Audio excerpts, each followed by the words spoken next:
it was so cool that it was a different type of plot. It was awesome. Yeah, it was. Abu Dalzib. Yeah, that was really I love cool. It Abu was fun to Dalzib. play D&D, basic D&D again. It was.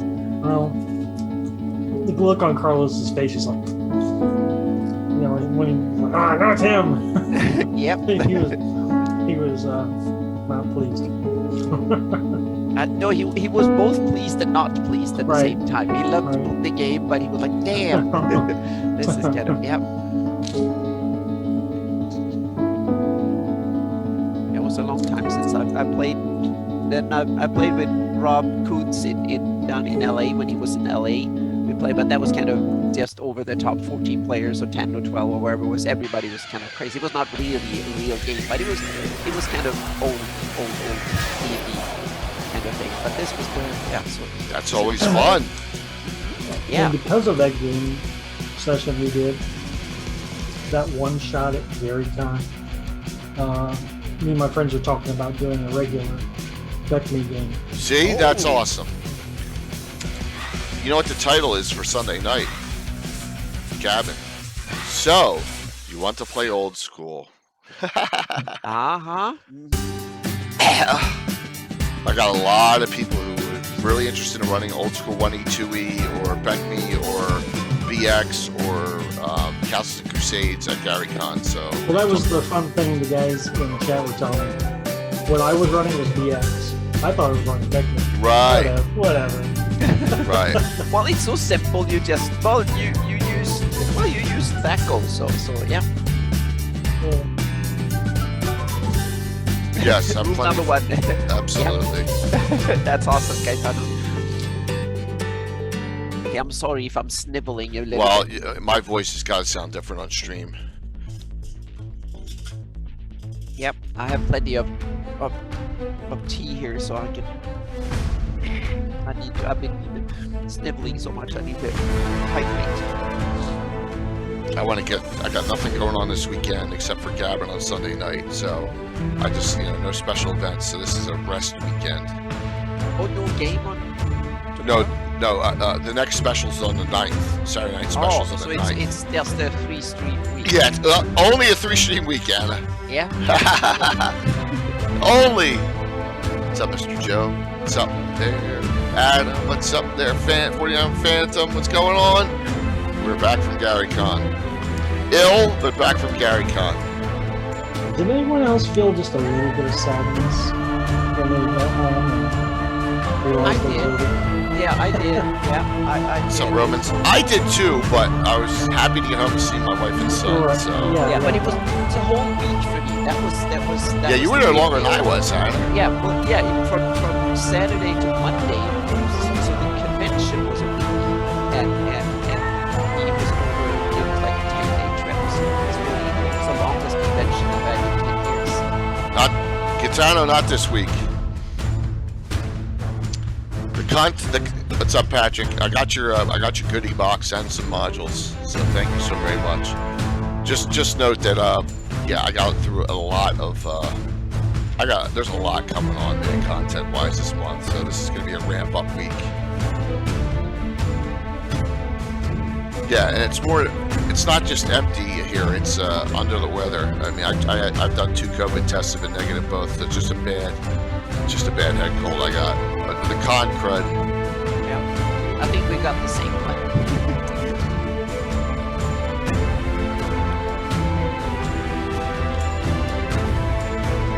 Yep, both of us, both Aaron and I have it.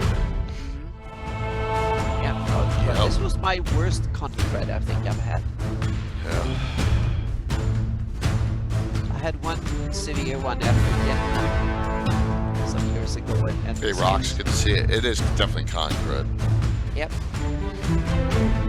But at least it's not COVID. But I guess you can expect that when you haven't seen a person in 2 years and then you go and see 3,000. Yeah, I'm just happy I got it afterwards. Yeah, exactly. I got mine started the day before I left. They started on Sunday, and then it would get real bad on Monday. Yeah, the Greyhawk plague. That's funny. Greyhawk plague. Yeah.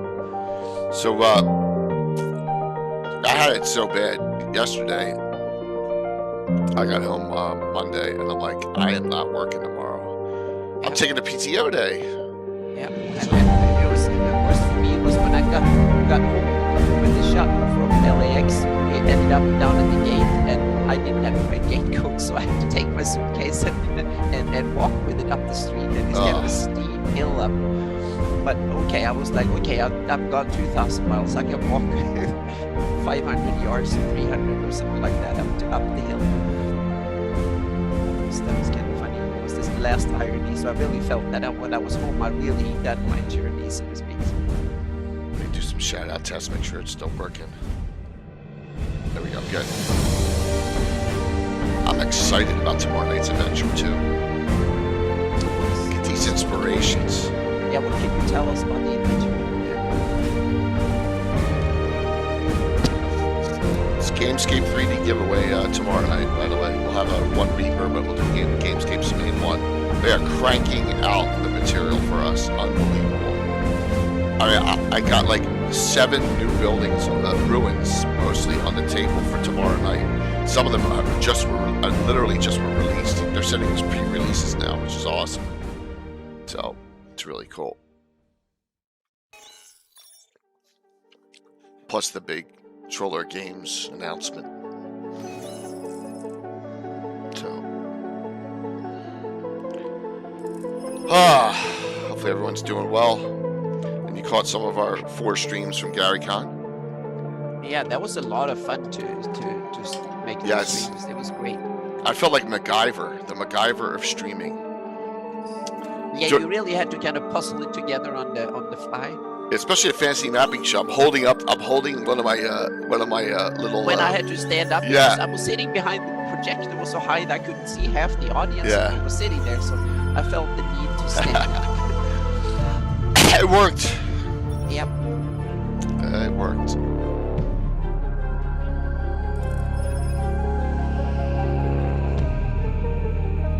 And the good is that now we have kind of recordings from it, so to speak. So. Yeah, and they're permanent. They're both on YouTube, and they're on YouTube permanently. Yep. And they're on Twitter. They're on Twitch right now. So.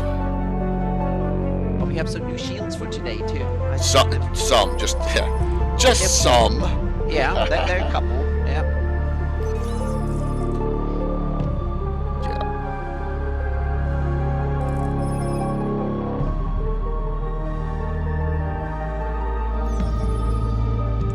This will be a fun discussion.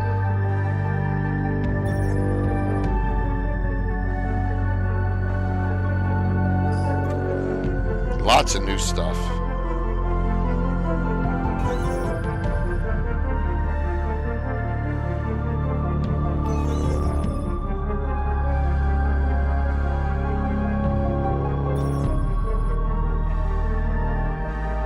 So we're getting back into the swing here.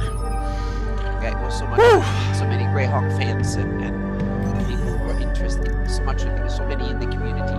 Good evening, everyone.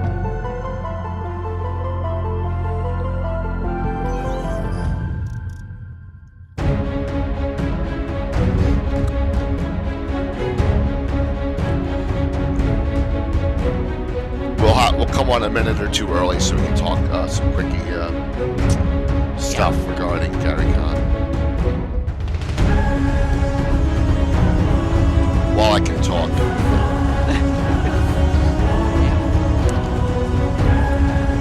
Good evening. Also do some classic module giveaways. We'll see Patrick and Ancient Gamer.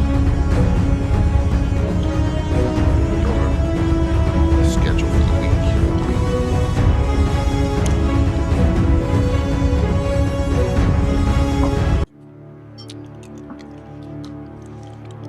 I think I updated this. Yeah, I did. Some cool stuff in there.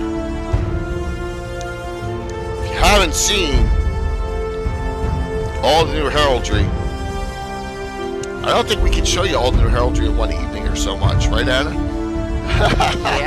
Yeah, well, but a lot of it is just my update on the existing shields. So there's things to talk and save on them too. Yeah, there's some stuff today I got. I was like, wow.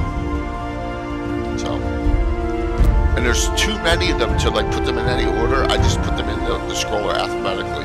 There's just too many, which is great.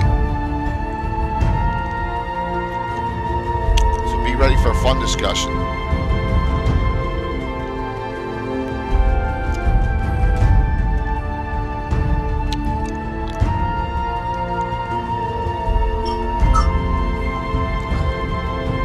Oh, I hope a fun discussion.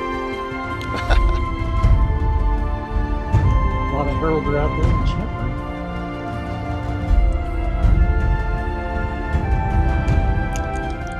I also decided to set the goals a little lofty this month. So see if we can get all the way to 8,000 followers. That'll be good.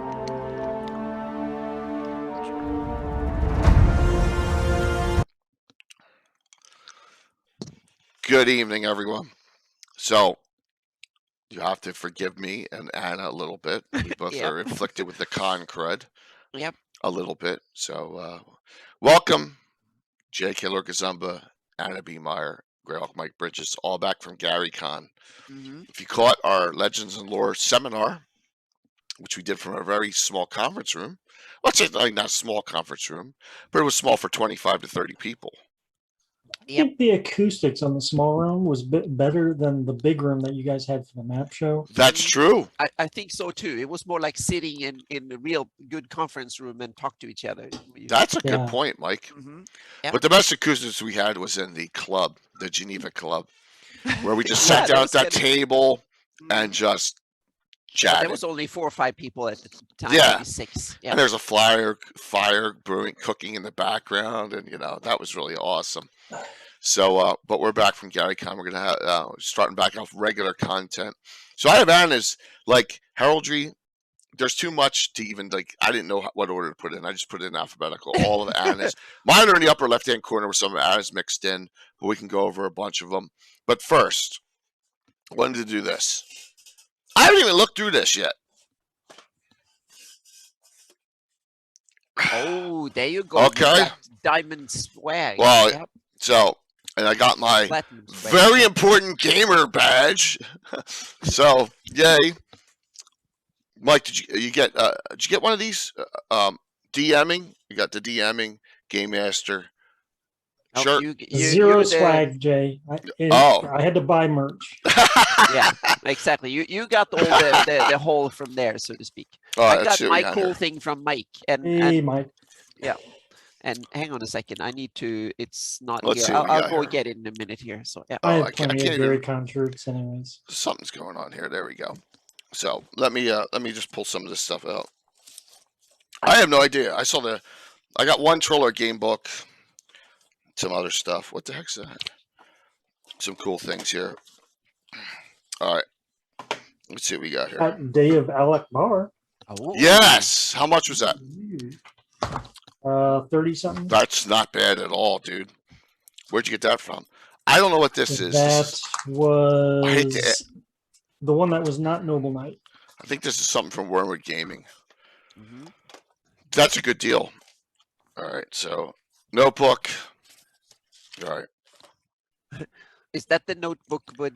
Very important gamer. Gary Con notebook. Yeah, there you Yay. go. Mhm. Ooh. The cookies are here, Tom. Tomorrow, Patrick got a whole bunch of cookies for us. Keeper's Tips Call of Cthulhu book. And I did play in a Call of Cthulhu game. I lived. And I killed a gladiator while he was taking a dump. So I feel really proud. So, Gary Con, deck of many things. That's pretty, I guess, that's pretty neat.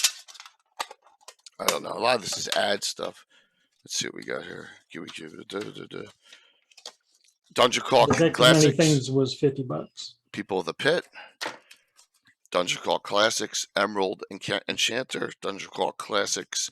The 13th Skull.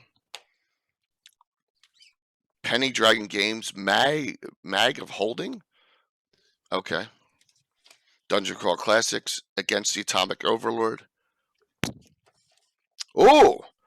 Rampant Lion Expansions Volume 1. Where's Dale for this one? He probably has it. All right. Yeah, T. Satley, I was being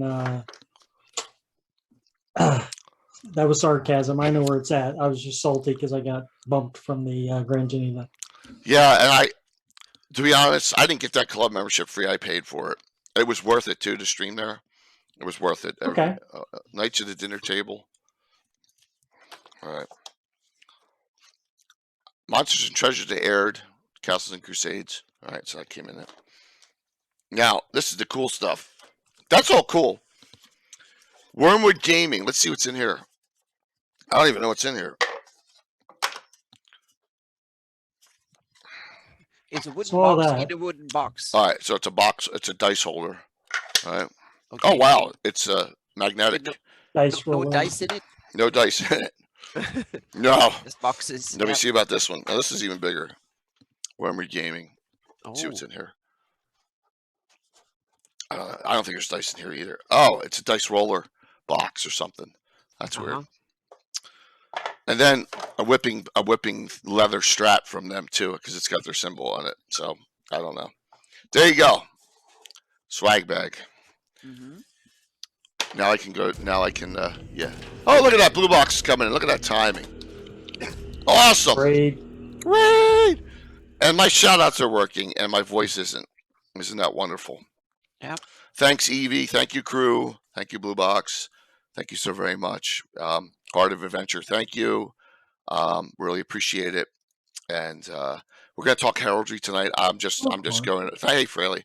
I'm just going over the swag I got at Gary Con. Ann and I both have the con crud.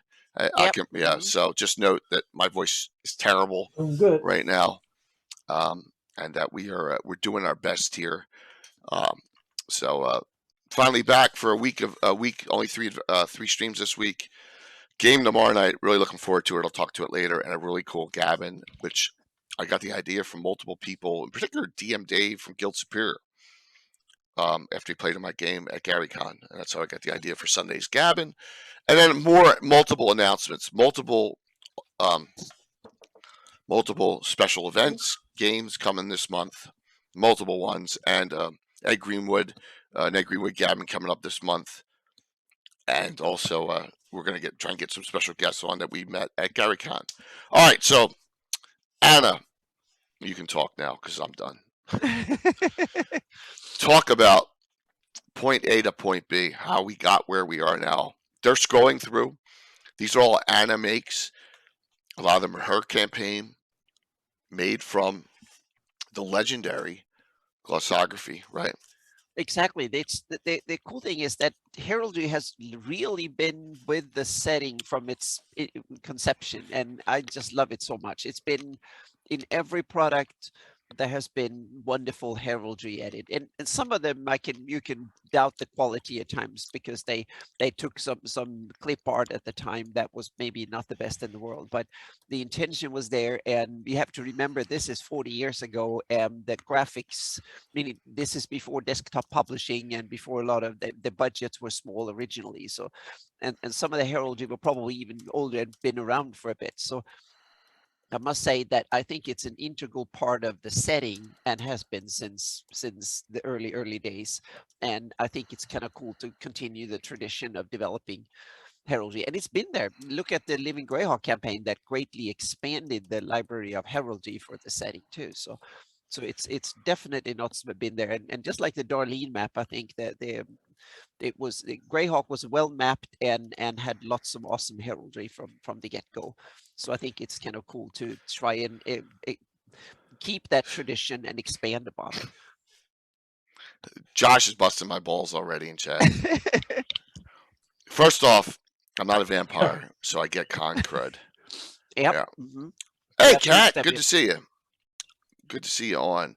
So, con crud. Hello. Yeah. So it's so much fun to. Oh, sorry. Yeah, go ahead. I was just gonna say. So, I don't know where I was going with that, but so Kat was part of the team, the helping team, along with Anna. I wasn't part of the team. I was just there, and if I felt like helping, I helped. Right? You were VIG gamer. Yes, I was VIG. Yeah. Exactly. You were there to have fun only. Hey, if I'm was there, we had a whole bunch. We had a great time.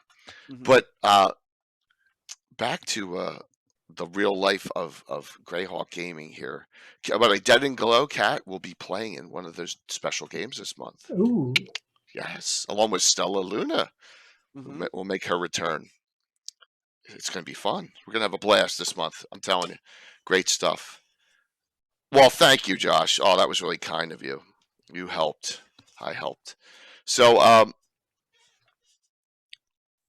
I guess a couple months ago, I know Anna was looking and found one of these shields, right? And then we got online and I bought a whole bunch of them, right? I bought like 5 or 6 of them. I said, "Have at it, Anna!" Right? Oh Doing yeah, it. we got we have the templates that we bought for to use as the Oh, that the metal templates? background, so to speak, for the shield. So it's a bit of cheating, and I've modeled so there. And one of the things that I've added to the new update on the shield is that, and I actually did it originally, and that was something that was added in the from in the Scarlet Brotherhood, that the Almond Shields are round, not the heater shield that that have been the norm from the beginning. And I want to kind of tie into that to have different types of shields in the form of different shapes depending on the culture. That's why in the latest updates I made round shield for the Soul Barbarians up there, more Nice. Viking-esque shields, because they're also the meaning the colors and the patterns on them was really kind of, it's kind of cool. You have that metal knob in the middle and you make that a color, and then you have a color on the wood around it, and that kind of makes sense. So now I want to do another shape again for old flan shields, and then I want to diversify the Becluni shields so they look different. So so the heater shield, I want to have that as the Erdi, the Iridian Erdi shields. So the Iridian shields are the heater shield. That was their thing. And then you can, then I'm thinking about old Sewell shields and old Flan. In, of course, different fighters could use, and different people can use different, meaning just because you're old Flan doesn't mean that you have to use whatever shield, but more like traditional heraldry had different shapes of shields. Anna, let's highlight the Frosty Shields here because you got 2 of them. Let me show them to you. Yeah, I have a couple of them. That so Yeah, so I so we can go back and I forth. actually made them. Yeah, there's one example of the Frosty Shields, the Frost Yes. Barbarians. Yes. That I made Hey, into this round shield with the blue steel knob and the markers are. And I think, hang on a second, I don't think that's the latest version. No, Hang I on have a second one behind it. I have 2 okay, behind yeah. it. Aha! Go, come on, yeah, because some of them Boom! I made up. Like that Oh, one. you have the white paint, and I tried to make so the white paint looks like it's flaking off. So the goal with the new series of heraldry is to make the shields like they look like they're in the real world, not just like an illustration to as a symbol, but to have it like the shields would actually look like in the real world. Yeah, and this adds a lot of depth to the game, and which is really cool. And so let me get mine out of the way real quick here. Yeah, and Amy, I think that banners makes a lot of sense, and I They're want coming. to move into it. Oh, yeah, so I want to definitely move into banners, because and if you look carefully, there are some islands up in the northwest that don't have shields. They have a simple banner that you put on ships, because I just assumed that they didn't use shields much. So they didn't have shield-based heraldry; they had flag-based heraldry instead. So there is already a little experiment in that direction. So here's an example of what I was talking about. Here's a base Altamira shield, all nice and undinged up and bright, right? Woohoo! You know, with the kumquat on it, so yay. But here's what Anna did for me to make it look more realistic. As you can see, look at that, the difference. That looks so much better. I mean, it looks so much more like a used shield. So Anna, what's the changes you did? That is very simple. I just changed the blend modes because we have a template in Photoshop, and I'm going to give my patrons that template. Once I'm done with the series, I'm going to give the templates, and there will be several templates that they can use to do it. And I just changed the blend mode. But there's also a lot of the shields. I also used some filter effects, some aging effects and stuff in Photoshop, so you can make them look like old, because there will be some examples coming later in the show that we have. I have some old shields that look like you found a 2,000-year-old shield. It's cool. So that's part of it. Yeah. Gitano asks, ermine is fur, right? Could the barbarian shields have a fur covering? Yes, that's the I experimented a little bit. I've done a few experiments in that direction, and I definitely want to do more. But fur is one of these really, really tough textures to do in Photoshop, but there are ways around it. So I'm definitely want to think to kind of tweak things and stuff on it. So yeah. Cool. Ermine comes from the skin of the stoat, a weasel, very well streamlined and barely made. Oh, very cool. Mm-hmm. Quench, yes. Well, I have this. Like I said, my voice is gonna kick out shortly. I haven't had a coughing fit yet. If I do, I will walk away. I won't put you guys and gals, all through that. What's up, Mattias? By the way, so Mattias will be a special guest on Sunday Night's Gabbin'. So you want to learn old school. And thank you so very much for Curtis agreeing to come on. Yeah. There's Curtis. Yeah. There's Curtis. Hello. Yep. Curtis, we're both credited, Anna and me, but Yep. we were here, so it's good to Yep. see. Curtis, champion of the grand tournament. Yep. Which is really awesome. Mm-hmm. Yep. So very, very cool. Yep. It's good to see you too. Yep. Viking shield sometimes had rawhide stitched around the outside edges. So Mm-hmm. Yep. There's a lot of things, but and especially when you start doing real heraldry, then you have to start figuring things out. But there also, I think, a place to have more symbolic heraldry, because you can compress it to small sizes and it just emphasizes the symbol. So that's why I want to eventually move into tabards and banners and stuff like that, to battle standards and things for different nations. So one little step at a time. Yep. Because since we have about 300 shields all in all, it takes only a little while to 300. go. Yeah, something like that. Yep. Mm-hmm. Starting up the giveaway, by the way, classic D&D reprints. Right now we'll do one, but you get your choice of two.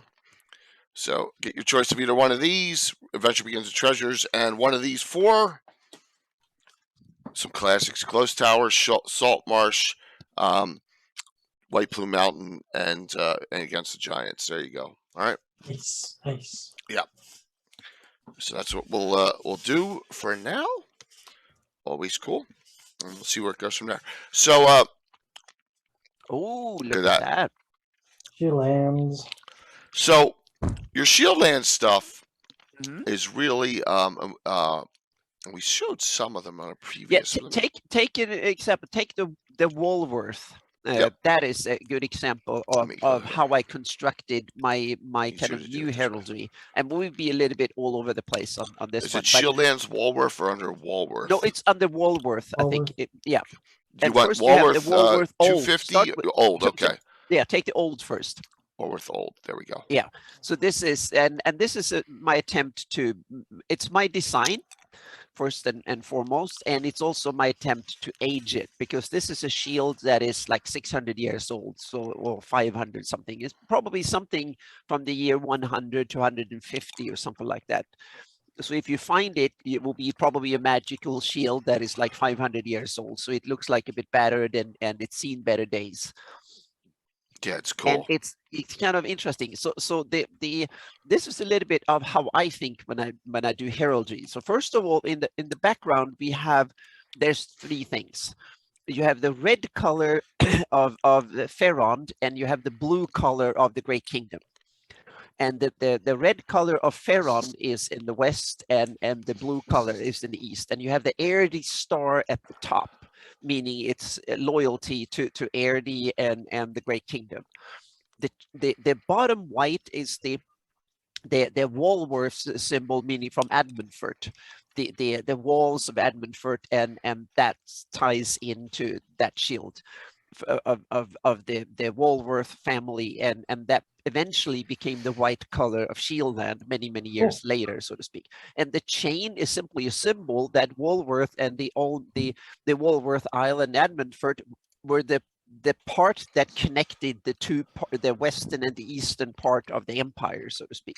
So that was the symbol. And This is the original symbol of this when Edmundford was settled and created, and so on. And then you can go to the 250 to 350 CY. Sure. Give me a second here. I am slow today. Oh, no problem. I gotta. There we go. Speaking of Walworth, did you guys see the Walworth County sign when you're coming in? Yes, No, I on Route missed the 50. sign. On Yeah, Route 50. I saw Volo. Yep. I saw Volo, but I missed the Woolworth sign. Right. Yeah. Right on Route 50. It was really cool. Mhm. Yep. Yep. So this is the when the reason they changed. So this one is a little bit less aged, and he kept everything except the Heraldry Star, because this is when the Kingdom of Ferond shook off the Grey Kingdom and Roxy's and strike it out their own, so to speak. So then Admundford realized that they were stuck in between and didn't know which one to be loyal to. So they removed the Heraldry Star and just kept the rest of the parts, so to speak, because they probably weren't sure which way to go. And that's why eventually Shield then ended up somewhere in between. And so that became the updated Shield, so to speak. They dropped the Heraldry Star because they were not formally part of the Great Kingdom anymore, but it was kind of probably a gradual drop, so to speak. And then take the Walworth, the next one here, and now is the Walworth as we know it today, so to speak, in my campaign, the final version of the earldom of Walworth, now under the Shieldland banner, so to speak. So that therefore you got a white top as well, but they kept the middle part to show the old symbol, and they still have the old west and east and the chain and so on, but they kept the white, and it also serves under the Shieldland banner, meaning you have the dark tower symbol on white at the top.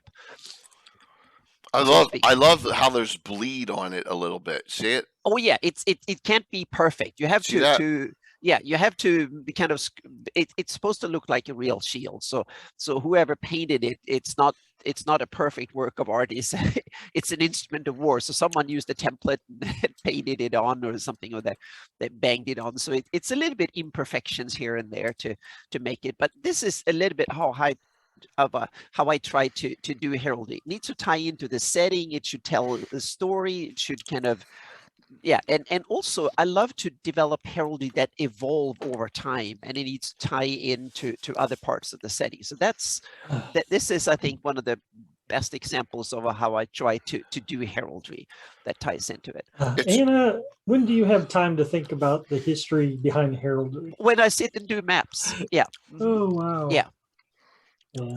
It's so cool because this is one more thing that adds to the depth of a Greyhawk campaign for you.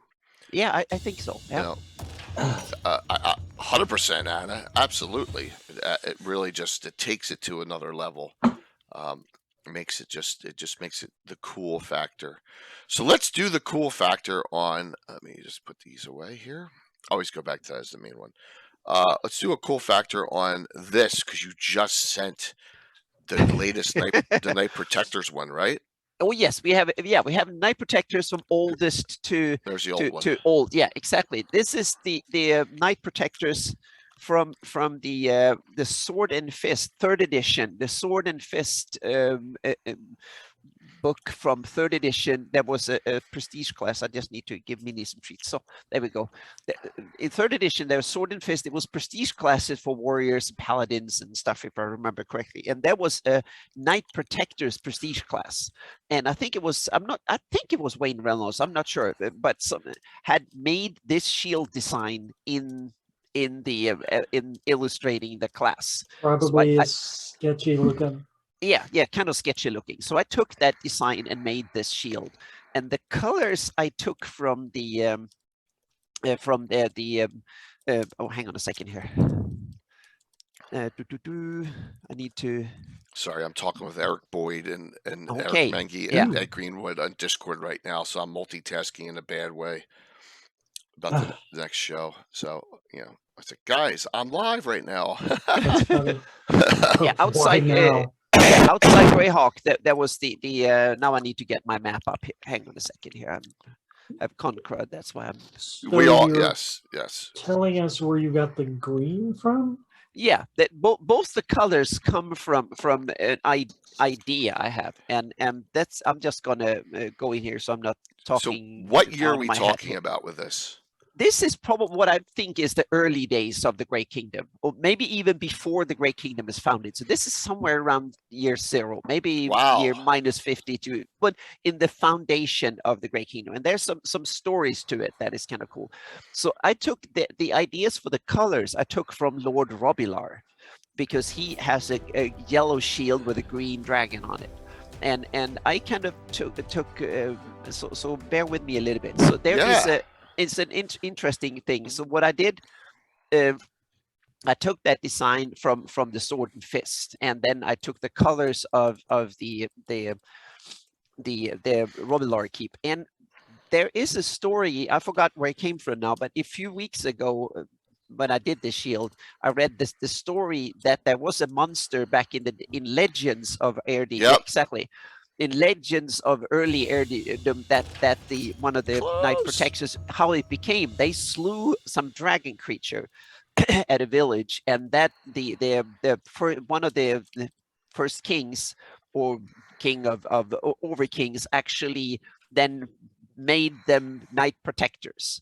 And it's an homage to that first instance when they slew some sort of dragon creature. It could be a wyvern or something. That's when this shield came from. And those were the early days of the Night Protectors. And I don't think this is probably before the Night Protector were Heronian or Hextorian. It was before that age. And so this shield had nothing to do with Great Kingdom as such.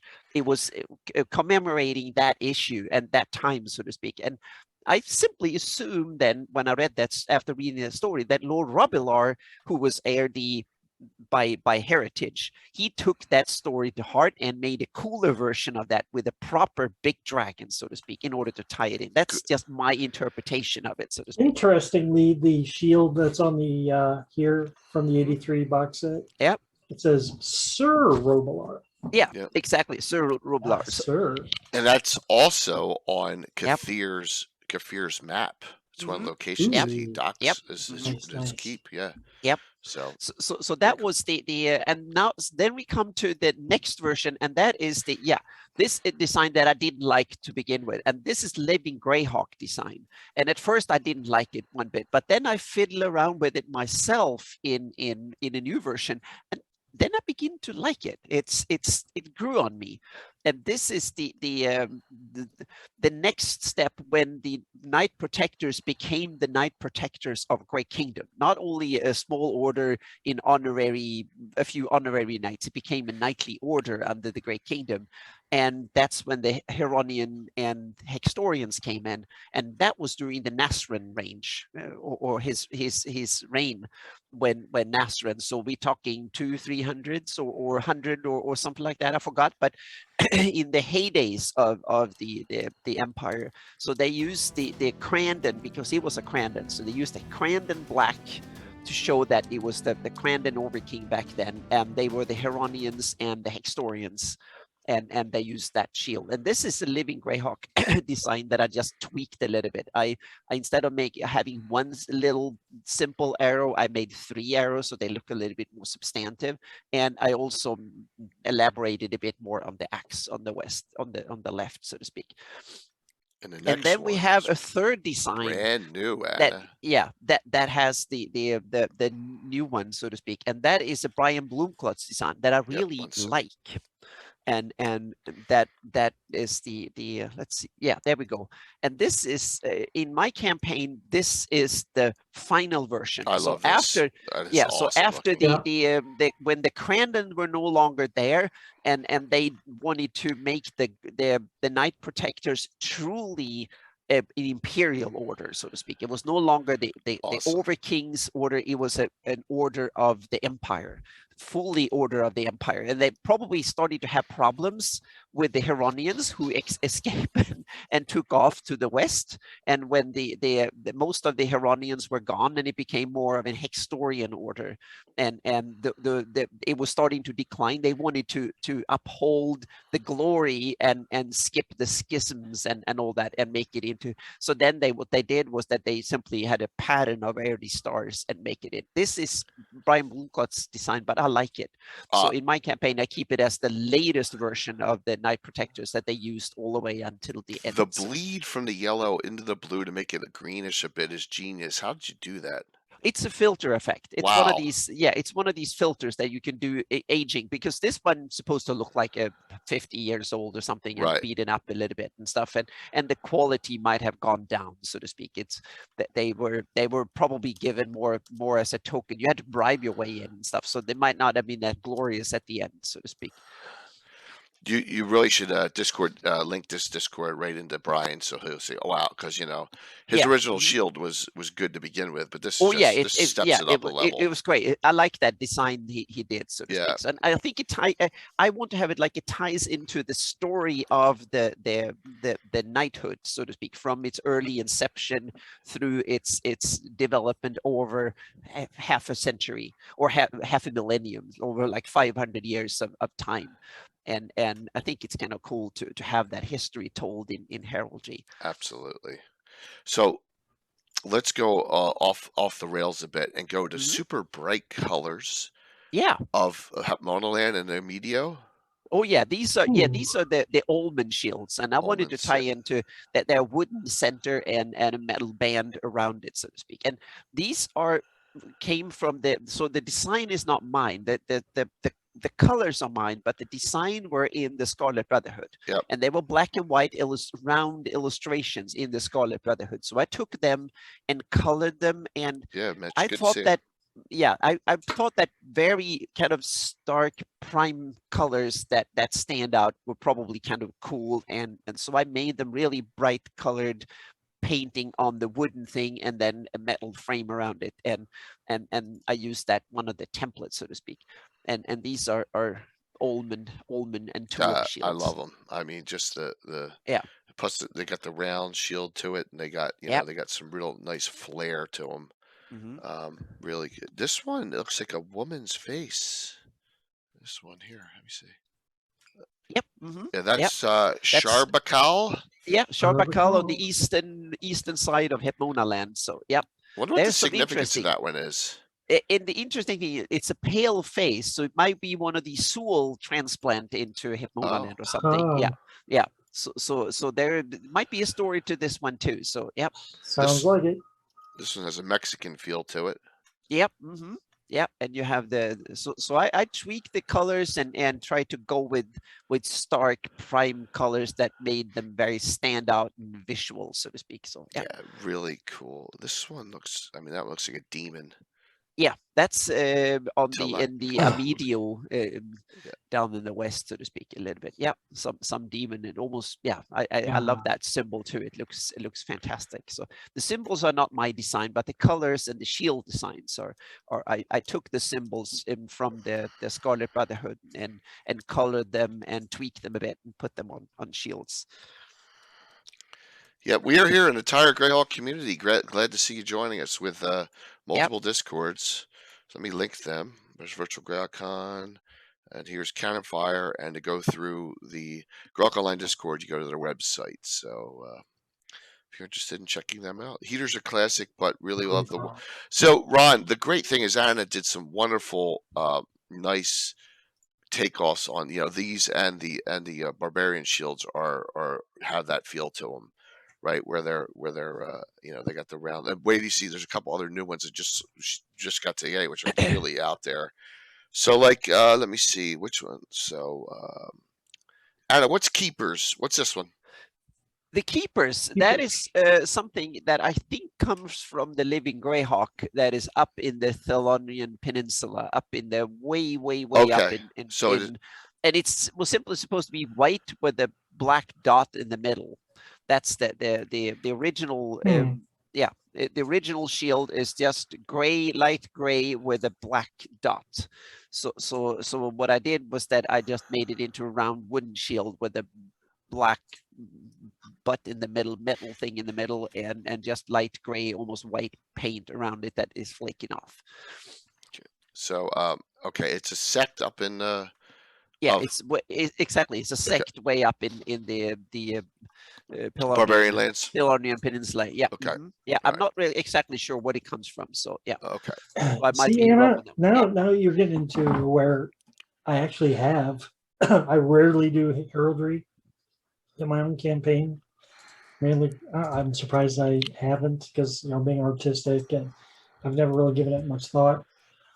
But in one of my postings or one of my 2E campaigns, I have an organization, the Night Shadows, who have their own shield. It's black with the white dot. So you got to get that made. Mhm. So, Mike, Yeah. you definitely do. So, for example, remember there's a lot of Anna has Fannin in here, so do I.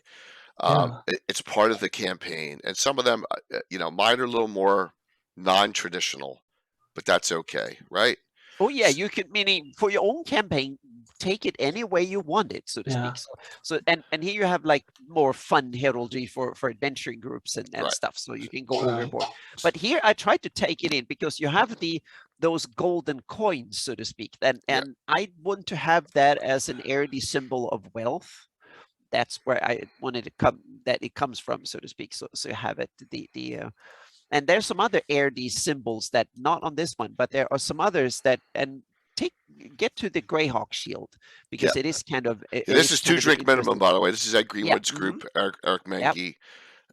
2 drink minimum. Let me go back here because and some symbols. It's simply put together, but you just have to. It's a fun one, and yeah, I haven't converted all mine from my venture groups that I had done in the first place. Anna's way ahead of me here. Hold on one second here. Once again, I'm behind on heraldry work. Hager! Do I drink Spotted Cow? I was on a Modelo kick, believe it or not, when I was there. It was free. Completely forgot to get Spotted Cow. Yeah, I had one Spotted Cow when I was there. I had one Spotted Cow too. That was my only drink. Hager, there we go. Curtis and Brett were pounding the Spotted Cows when they found out they won the tournament competition that night, Saturday night. Oh my gosh, the waitress was bringing buckets of them. It was funny. Yep. So here's Greyhawk City. Anna's doing on there. So, yep. And I'm going to put a link to the latest version of the map on. Good.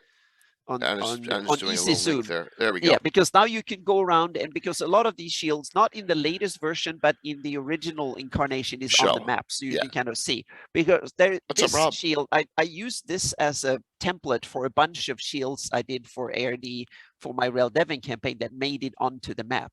Can we answer a question for Gitana, which will link into this? He says, do you craft these shields separately, or do you mix and match different program layers to achieve the overall effect? And that's correct. It's all done in, well, not all. I use this for some of the symbols and stuff. I use Illustrator to kind of, because it's easier to tweak some of the stuff originally in Illustrator, and then I put it in, assemble it all in Photoshop, blend it, and use some layer effects and touch it up, and I use some a bunch of layer effects and filters, and boom, it's done. And once you have the idea, you can kind of reuse a lot of this, because if you want to age something, you can use the same styles and the same filters to redo it. There's a lot of that automation built into Photoshop. So some of these look super fancy, but you can do them in 10 minutes. So it's not that difficult. But when it comes to the, sorry, go on. I was going to say, if I can do it, anyone can do it, because I have no idea what I'm doing in Photoshop. But all you need is a setup with and learn the different blend modes in layer effects and blend modes. That's the key to make these kind of cool things, because what you want to do is you want to keep the textures of the bottom image and put colors on top of it, and that's the key. So it looks like a steel shield even when, and you just paint on the steel rather than just paint a white layer on top.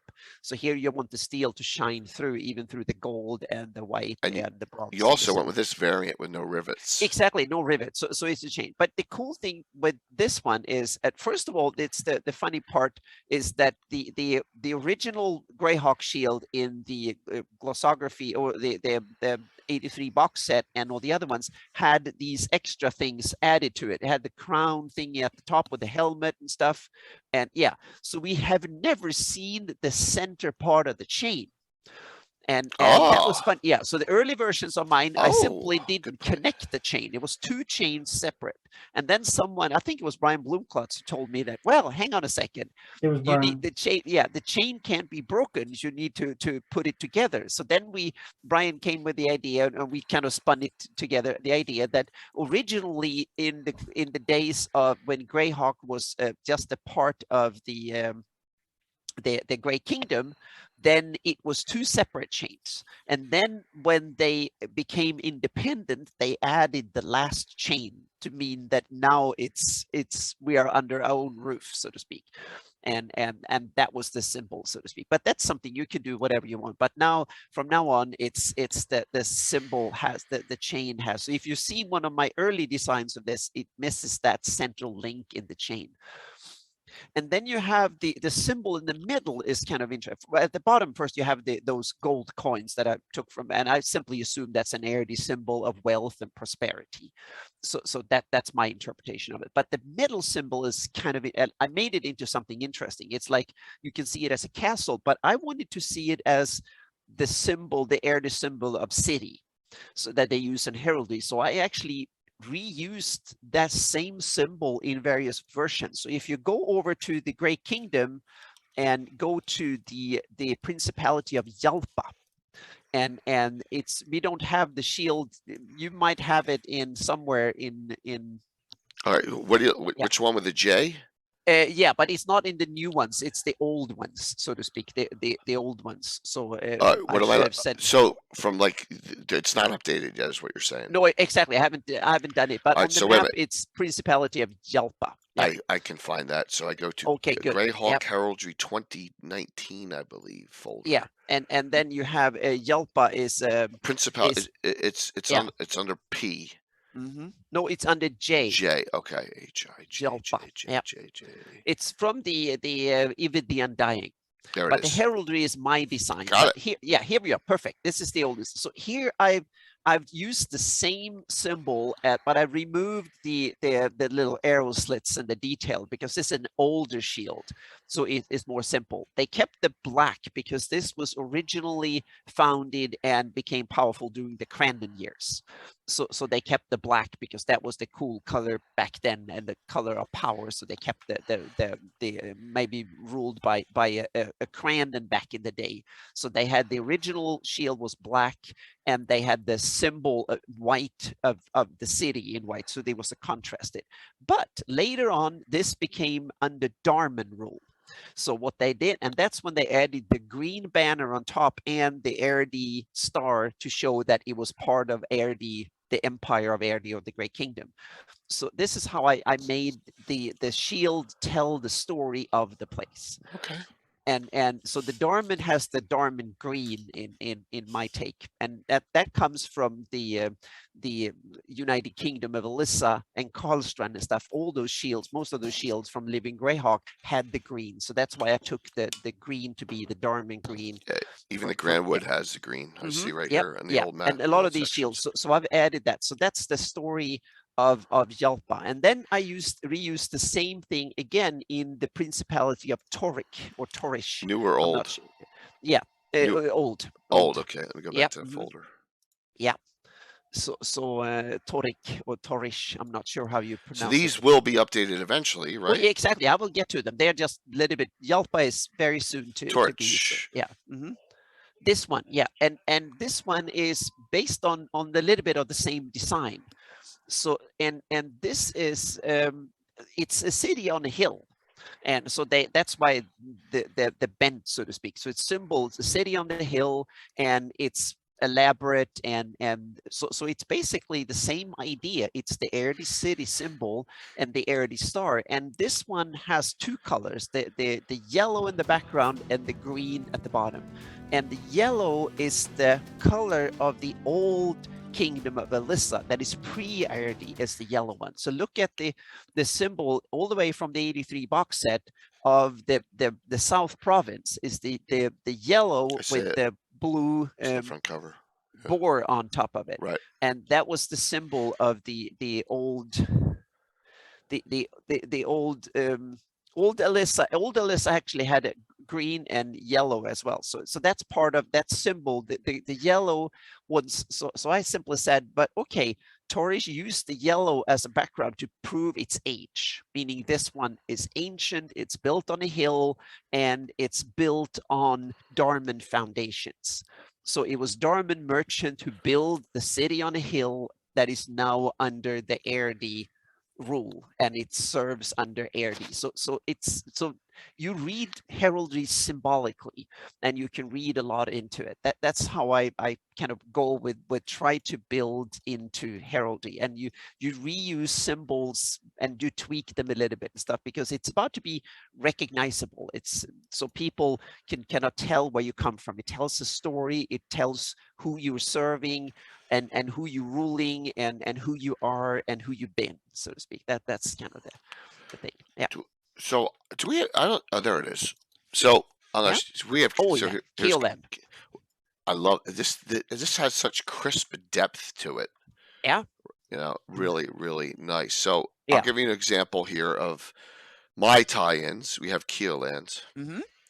and then so my gosh. Now because you have so many. Please. Yeah. Indulge Yes. us on So, some of no, your no. cool This is campaign great, Anna. heraldry. This is Yeah. great because I don't have to talk as much here. The legendary, Winchesters have it, and there I Mhm. have it in the corner of the Keeland because they're Keelandish with their symbol. Mhm. So I've tied in the Keeland to Yeah. that for on there with the their defensive key and all the other things. So once again, I'm not the depth of Greyhawk symbolism is I'm nowhere near as deep as Anna is, but in my game, I try and at least make it. Hey, good to see you there, Mike. I try to make it work a little bit, and then you got the Rothschilds, which is the other family I have with the Keeland, and there, and you got the Peacock in the upper left with slightly changes. So note that trying to make it so that it makes sense in the game. So yes, what is that from, Mike? Ooh. Greyhawk Wars. Oh, okay. Mm-hmm. Yep. Yeah, I love this. It's just so the depth and crispness of it is just so wonderful. And the Keeland, I'm kind of a little bit curious about the Keeland heraldry. The cartoonish version of the Free City Grok box from the Free City Grok box set. That's what that is. Mm-hmm. That map. Yep. That's we That's had a really discussion cool. on it. I never put it back in the basement.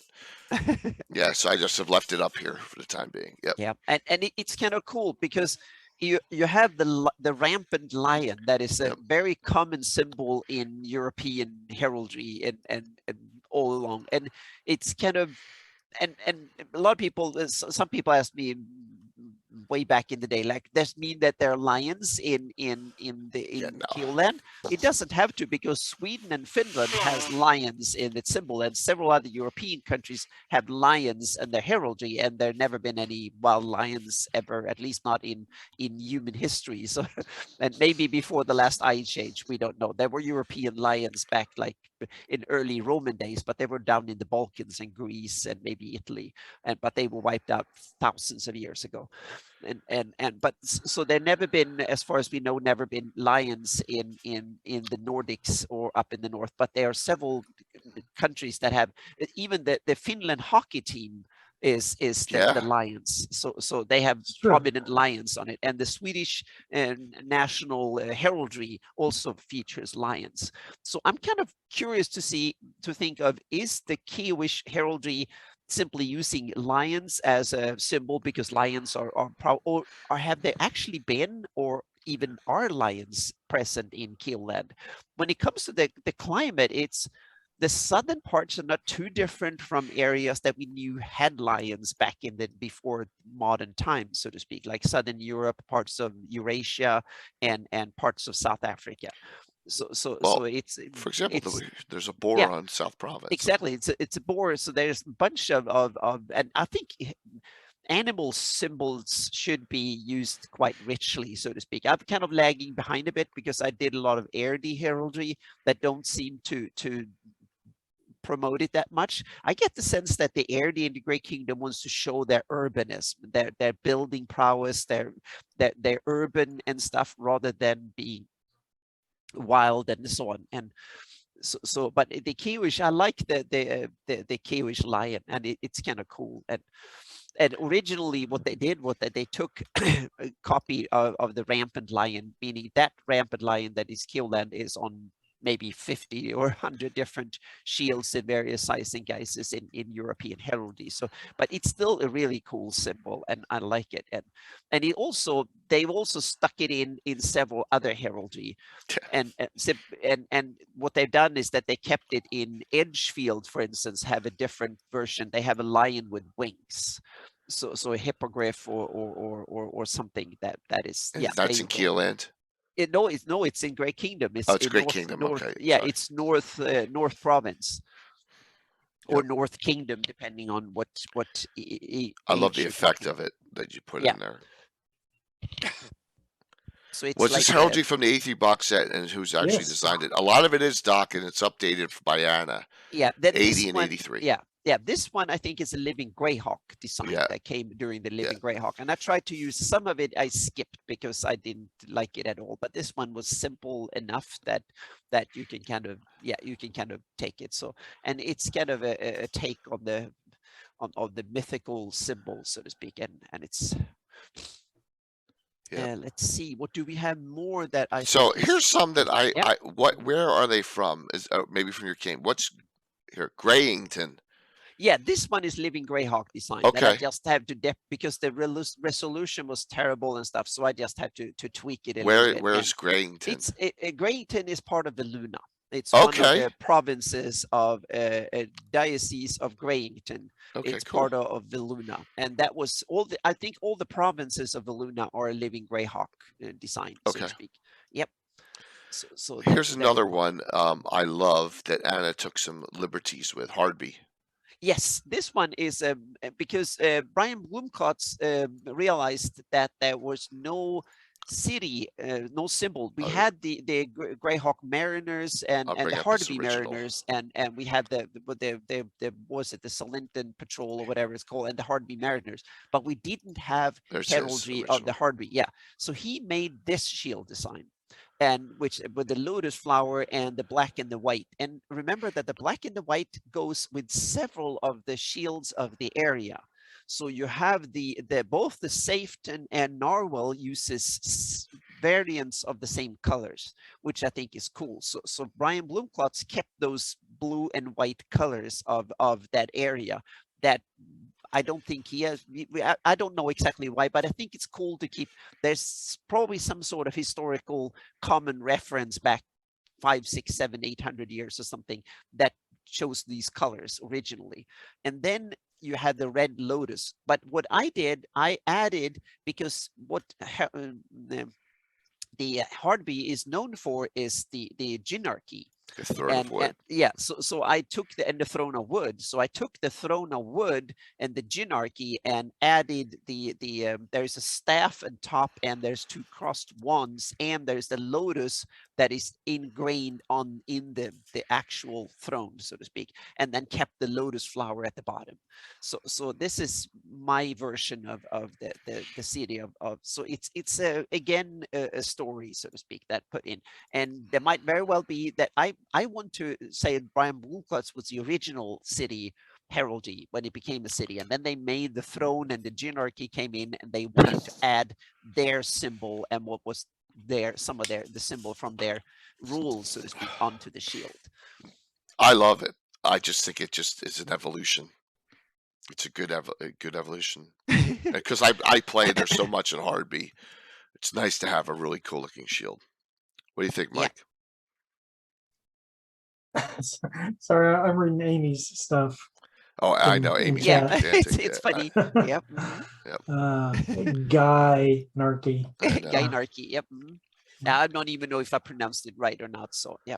So let's see. You got. I'm just looking for. So how about this one? Yeah. This is a big city. Highport. Yes, this is also an interesting because it's not my design, but I took it to be the city of Highport. This design is actually from the easily drawing that is on the 83 box set. So hang on a second, let me get it here. So It's not on the 80. It's on 83. yeah, on the 83 box set. So if you have Okay. here Okay. this picture, it's kind of cool. It took me 30 years to realize that you can actually look into it. There are several designs here. There are design that all the 3 knights have shields. This first one have this dragon with the little yellow crown on it. So I took this and put it as the shield of Hardby. And simply because I like that the dragon design ties into the earth dragon. Hardby or Highport? You mean Highport? Oh, sorry, Highport. Highport, Yes, yeah, exactly. Sorry, not Hardby, Highport. Highport. Yeah. And then you have the guy on the left, the knight on the left. I took that as being the. Hang on a second here. So that is the fax shield, I think. I have fax here. Yeah, it's fax. No, bad wall. Sorry, bad wall. Bad wall, then fax. Bad wall. Yeah. Bad wall. Yeah, bad wall. And there's also one symbol up on the banner here. And that is the one that Gary Gygax made his shield. So that he used as his shield. So I didn't want to tie it into the setting right away. So Isn't there a fax one on there somewhere too, or no? No, the fax. This one is Gary used fax. Yeah. And then there on the right, there's another knight that has one, and that took that for the city of Cantona. In the Which is there you go, Cantona. Yeah, there you go.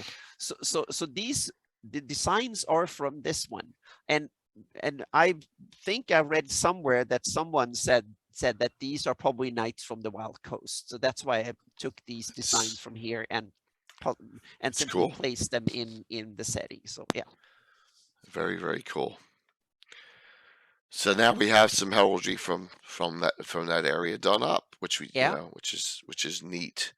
I'm going to ask someone this. Brackenmore. Yeah, this is a living Greyhawk Okay. design. Yeah. Out of what region? That is from Nyrond, I think. Really? There you go, Von Mocha. Yep. Yep. Wow. Cool. Hang on a second.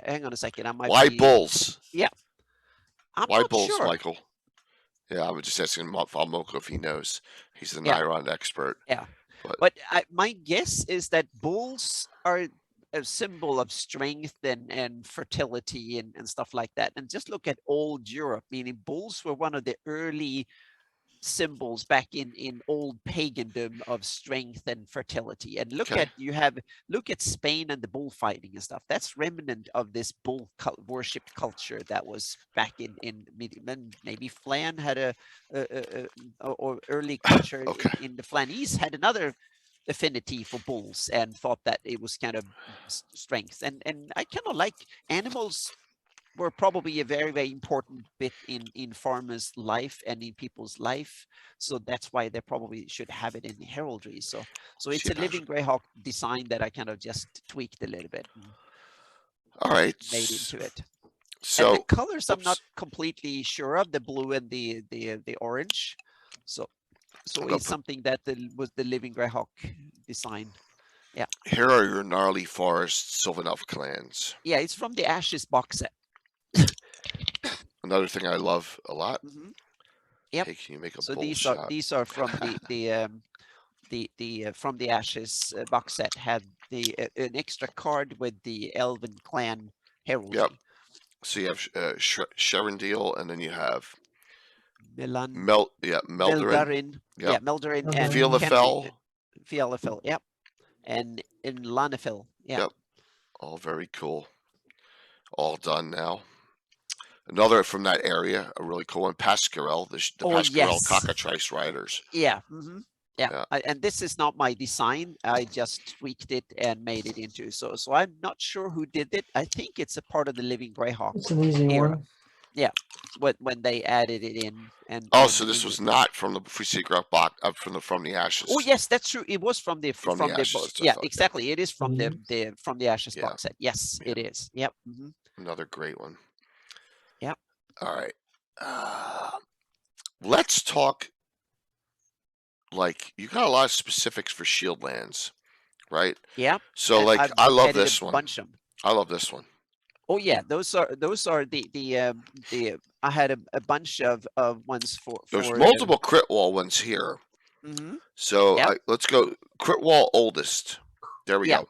Yeah, this Alright. is a bit like the Walworth place, so to speak. So when they founded Critwall, and then they wanted to have this is the early times when they had the Malachite throne, and in my take on it, and I wanted a story behind the Black Tower, and I just assumed before I knew better that the Malachite was a black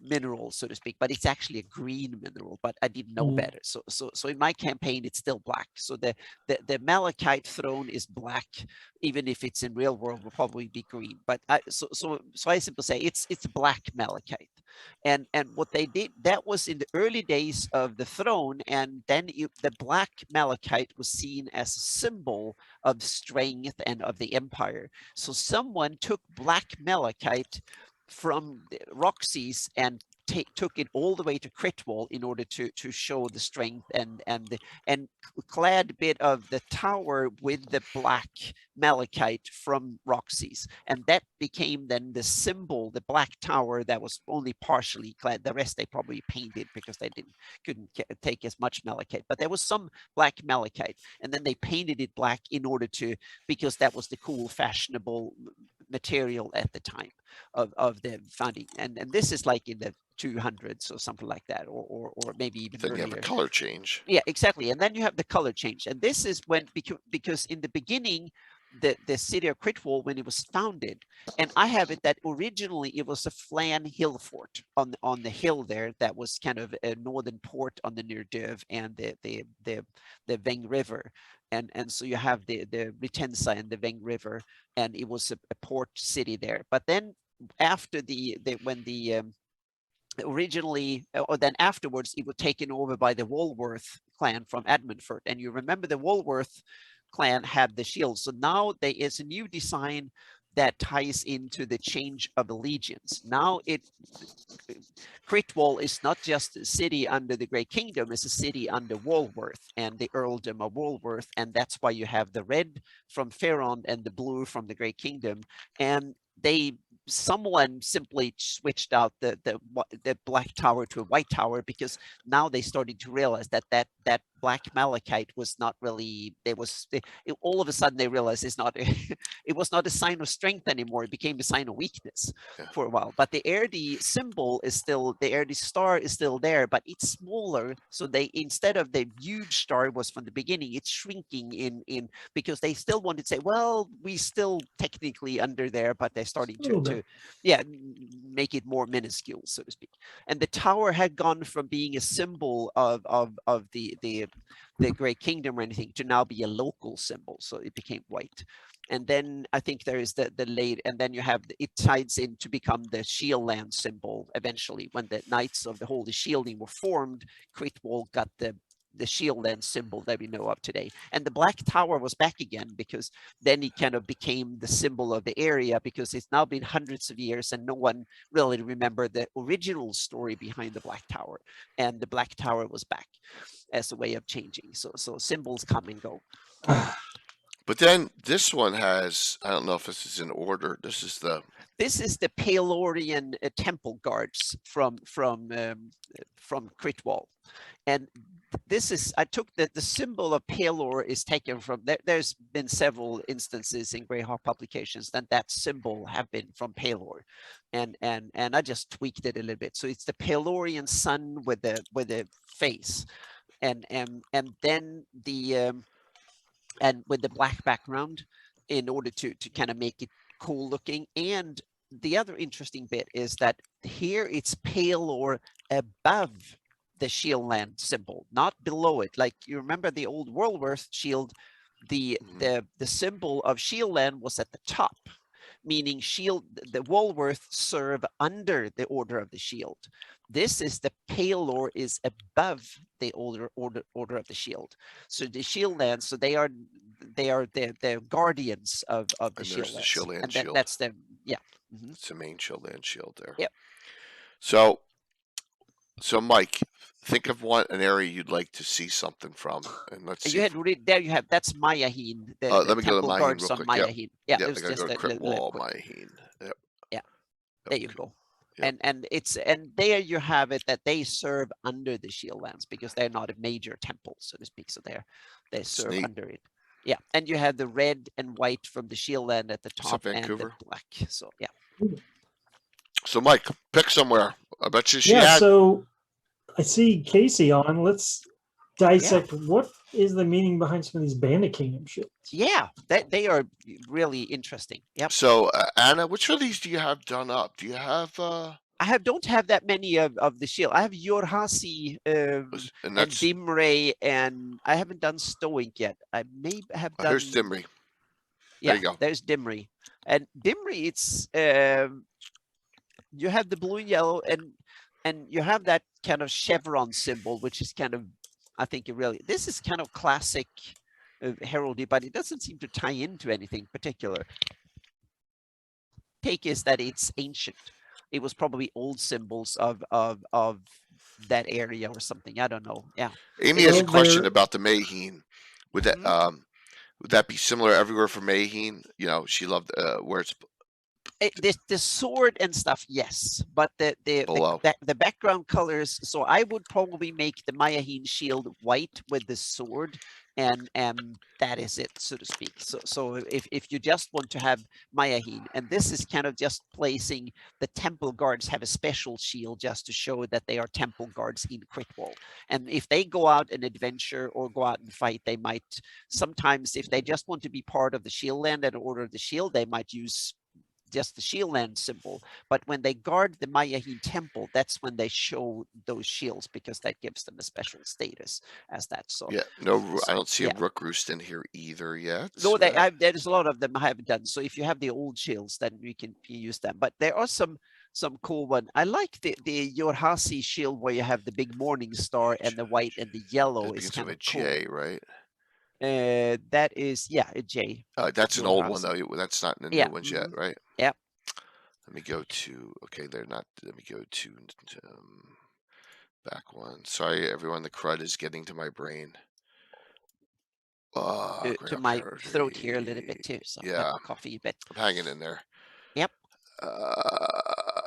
Oh, thank you, Gaetano. The symbol as heaven and earth connectivity and duality. That's cool. Yep. Here's Nice. Jurassic. Okay, older. Thank you. There's an older Yeah. Jurassic. Yeah, and I kind of like this. It ties in because their main source of export and stuff is mercenaries. That's what they're known for. So to use a powerful weapon, I think is kind of cool. I don't know about the colors really, but it's might be some families or some area or something that it ties into. So someone please make up a story about the colors. And these are I'm not sure if they are in the, hang on a second, are they in the Living Greyhawk, they gotta Eight. be. Yep, they're in this one. So it's all Okay. Greyhawk heraldry from the start. Yeah. Yep, so they've been with us, and Here's Rook Roost Roost. with Rook Roost. temples Just Yep. hanging out. simple, classic. Yeah, and Absolutely. it's kind of cool because rooks are a type of corvid, so they're related to ravens and crows and lives in various parts of Europe. And they have a big ugly beak that is kind of a little bit scruffy and stuff compared to ravens and crows and rooks. And I think they live on the British Isles, the parts of Germany, the Low Countries like Holland, Belgium, and the Scandinavian countries in some places. And rooks, so it's kind of cool. And I like this design. It's really cool. So neat Yeah, stuff. Tim. Yeah, rooks are as big as ravens. I think that's their closest relative. So they are raven-sized corvids. Ah. Yep. Let's see, newer. All right, so some of these, so all the clans that from Joe Block's book, you did your own heraldry on, correct? Like Flaming Skull No. Orcs. Yes, I did. Yeah, exactly. I did these. The basic design is like 20 over 20 years old, or around 20 years old. So some of them is really crappy. I've redone some of them now. Yeah, and so the reason I was thinking about making special types of shields for orcs and various humanoids, but then I realized most shields they're taken are probably captured shields, and they just paint on whatever they Yeah. want on them. So I just tweaked and moved around a little bit and tried to but some of these designs are I think taken from ideas are taken from various parts, so to speak. But the names aren't mine. The names are Joe Block's and probably from some other sources too. And that I just ran with the ideas of making them. And The Eye of Sauron. yeah, so the dripping yeah, it's the dripping whatever. Or Hang on the a Eye second. of Grunge. Yeah. Whichever. So it's the there are several Here's another one, Fell Ichor Kobolds. yeah, that one was so hard to it was yes, so I just tweaked around a bit and eventually I got a design that I kind of liked. So yeah. Yeah, I think it's cool. Bleeding Moon Knolls. Yeah, this one I really like this one. Yeah. Nice. God, So- that's so- way better than my Amazons of the Crimson Moon, Anna. Yeah, so this one I really like how this one turned out. So it's some tweaking and so I took a moon symbol like an elven. I took the same symbol Yeah. that the elves use and then tweaked it like it's dripping blood and stuff. That's how I got to that. I like this one too, Bloody Axe Yeah, that's Goblins. the axe. So it's I just took the silhouette of an axe and then painted over it a little bit and then painted red blood red on top of it here and there. So we got a lot of these. We got a lot of Iusian ones in here. Yes, I have. That's another one that I wanted to, because to me it's important to have. And I'm sorry if I just go on and so ask questions, whatever. But I took a bunch of designs and let go with show the Dorakaf symbol first, because that's the one. That's the first symbol we have from the 83 box set here.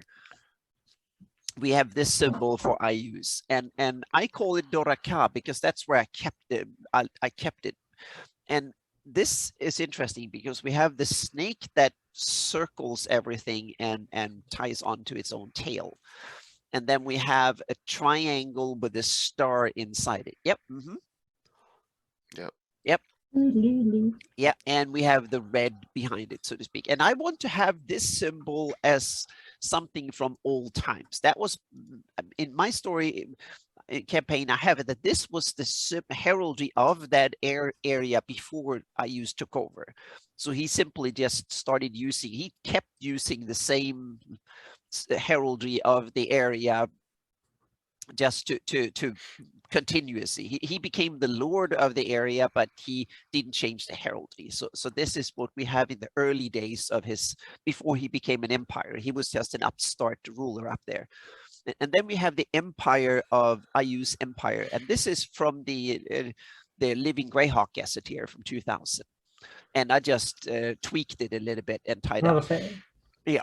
So the basic design is from the Living Greyhawk Gazetteer, I think, and then I tweaked it a bit, and I kind of like this one. So what I did was then I wanted to try and tie into old flan traditions a bit, because for me, Ayus is a flan hero, or was supposed to be a flan champion that kind of got derailed and fell in love with a demon and started.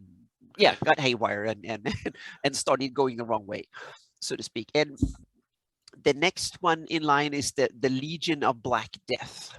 So that is simple. It's just his shield with a little bit more stylized skull and a black background instead. And this skull is supposed to be, on these shields, they are magical. So the skull is actually made up of fragments of good enemies that are being killed. So they take bone fragments of good enemies and put them on top of the shield, and that makes them the shield becomes magical. So there are several cool effects and stuff on it. That's awesome. And and then we have I have a bunch of others. Multiple. Shadow Yeah. Claw. Yeah, exactly. Go Bone to the Shadow. Shadow Claw. Go to the Shadow Claw. And the Shadow Claw, that is those bones that you can see there are actually part of the skull. So Yeah. go back to the previous one. And you can see the pattern in that one. That bone is still there. So all the other shields build on this one, so to speak. So the Cool. so the Shadow Claw, and the Shadow Claw is not something no one would have this shield in Plain sight. combat. Yeah. But what this symbol would be maybe tattooed. They might use scarification. They might kind of burn it into their victims or somewhere in order to scare and terrify and show that we were here, kind of Yeah. thing, or something like that. You might find if you come back to your home, you might find this burnt in onto your floor or something like that to show that we know where you are and would kill you next time, kind of thing, or something. So Yeah, definitely cool. and Then you have the Bone Shadow. yeah, exactly. And we have the Bone Shadow, and this is kind of tweaked. So what these are the same bones as the other one, but they're just mirrored. And so it's the bones of the Ayusian skull. It's just now they're mirrored, and that way you start getting the true face of Ayus. Pretty neat. So it's the same bones and the same shields. So it's the laughing skull, but they're mirrored against each other, and then they show the real face, so to speak. And this is the same thing, probably not used in open shields, but it's used more like a hidden symbol, scarified, tattooed, etc. And then you have the other one. Go to Sindel. Yeah. And this is the commander of the Black Guards of Black Death, and Ayu's highest military commander. And here you see the full extent of the two skulls that are mirrored like that, making the face of Sindel. And I have the story of Sindel too. I'm not going to take it here, but it's something I'm going to take for my campaign. I will write it down. I have my story of Sindel. He's another campion of Ayusian style campion. But it's kind of cool. You can see it has a nose and it's dripping, and you have the two eyes, and it's two skulls of Ayus laughing, but it's also one face. So it's a duality and a singular thing in both ways. And then you have the other one. Take the old phalanx dark, and now we're getting into the grittiness of the shield. This is the old phalanx that are the elite of Ayus fighters. And it's the old phalanx, and here you have the Sindel symbol, but with added extra frills and stuff. And this is the shield when you can only see it really close up. So go to the other one when you Incinerate have or Intimidate? Intimidate. Take the Intimidate first. And this is where the shield is a little bit. And these shields project a bit of the abyss. So they are magical shields that project abyss in front of them, and they can. So here it's just a very advanced fear effect. And here you have it's the same phase of Sindel, but with added fire and other effects to it. And then you have the Incinerate at the full. There you have it in full glory, so to speak. And it's the face of Sindel, and it's the laughing skull of Ayus. So I kept the same symbol through the whole series. I just developed, elaborated, and kind of made it into exactly the Rorschach's test of shields. Yes, that's the whole idea, so to speak. So but the great thing is now you have, depending on where you're in your Ayus campaigns, and when you're playing with, you have all these different shields to choose from now for whatever. And we have another one example, and that's I use the Gensel hordes. Yeah, that's in your game specifically, right? Yep. Yep. These are the Gensel hordes, are a bunch of hobgoblins that have taken over Gensel, and they are the ones that are stationed the closest to Critwall of Ayusian force. So they're a force of elite hobgoblins that are there and been the nemesis of Critwall and the Knights of Shielding for like 15 years. They dug in, and here they have and they are originally from the Horn Society. So this is a symbol, a shield they have adopted that is a combination of their Horn Society roots, meaning you have the horns, and back in the old days, and the Ayusian grinning skulls. at the top. So there is like at the center. So there is like a common thread throughout the whole of Ayusian shields. So speaking of Horn Society, Yeah. one that is close to my heart, Mm-hmm. the Free Yep. Reavers.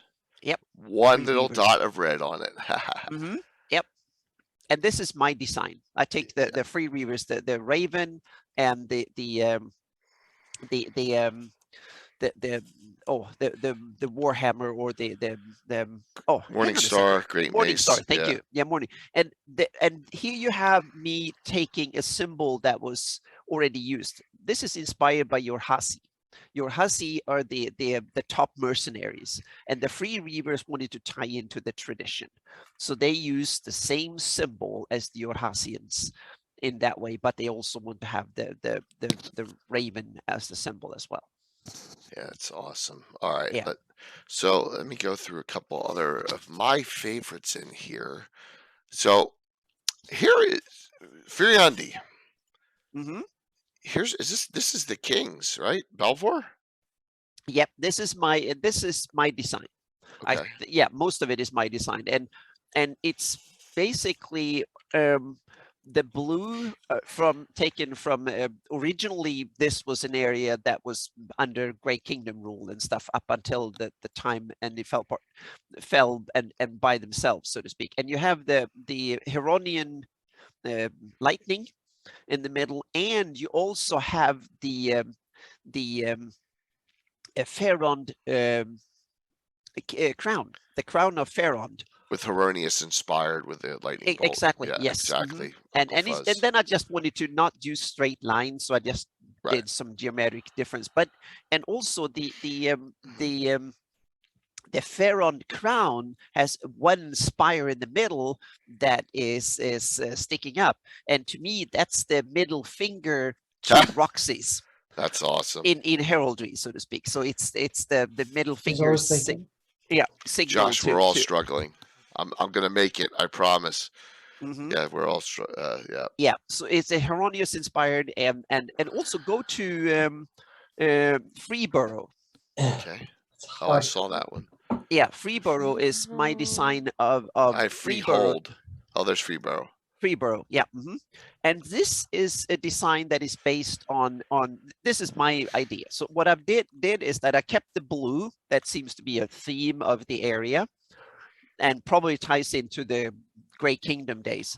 And I kept the golden dots as a symbol of prosperity and stuff, and the Erdi symbol of city, because this was the problem. I have it that Freeborough originally one of the Flan Hill forts. And the reason that it didn't become part of the Great Kingdom, it remained independent, was that they surrendered freely. They were not conquered. The original Flan struck an alliance with the approaching Erdi, and that way they can keep their independence. And that's why they became Freeborough and kept becoming that. And they wanted to show their allegiance with Ferond and against the Great Kingdom eventually when they were separated. So they adopted the Ferond crown with the bird signal, so to speak, in the middle, but they kept the Erdi city symbol and stuff, and the prosperity stuff, so to speak. So that is my take. And next to it there is the maybe I haven't done that one in. Where's Delard? Is that in Shieldlands? Delard is one of my ideas for this is one of my shields for the little town of Delard. Okay. It's my campaign heraldry, so it's nothing. It's cool. Yeah.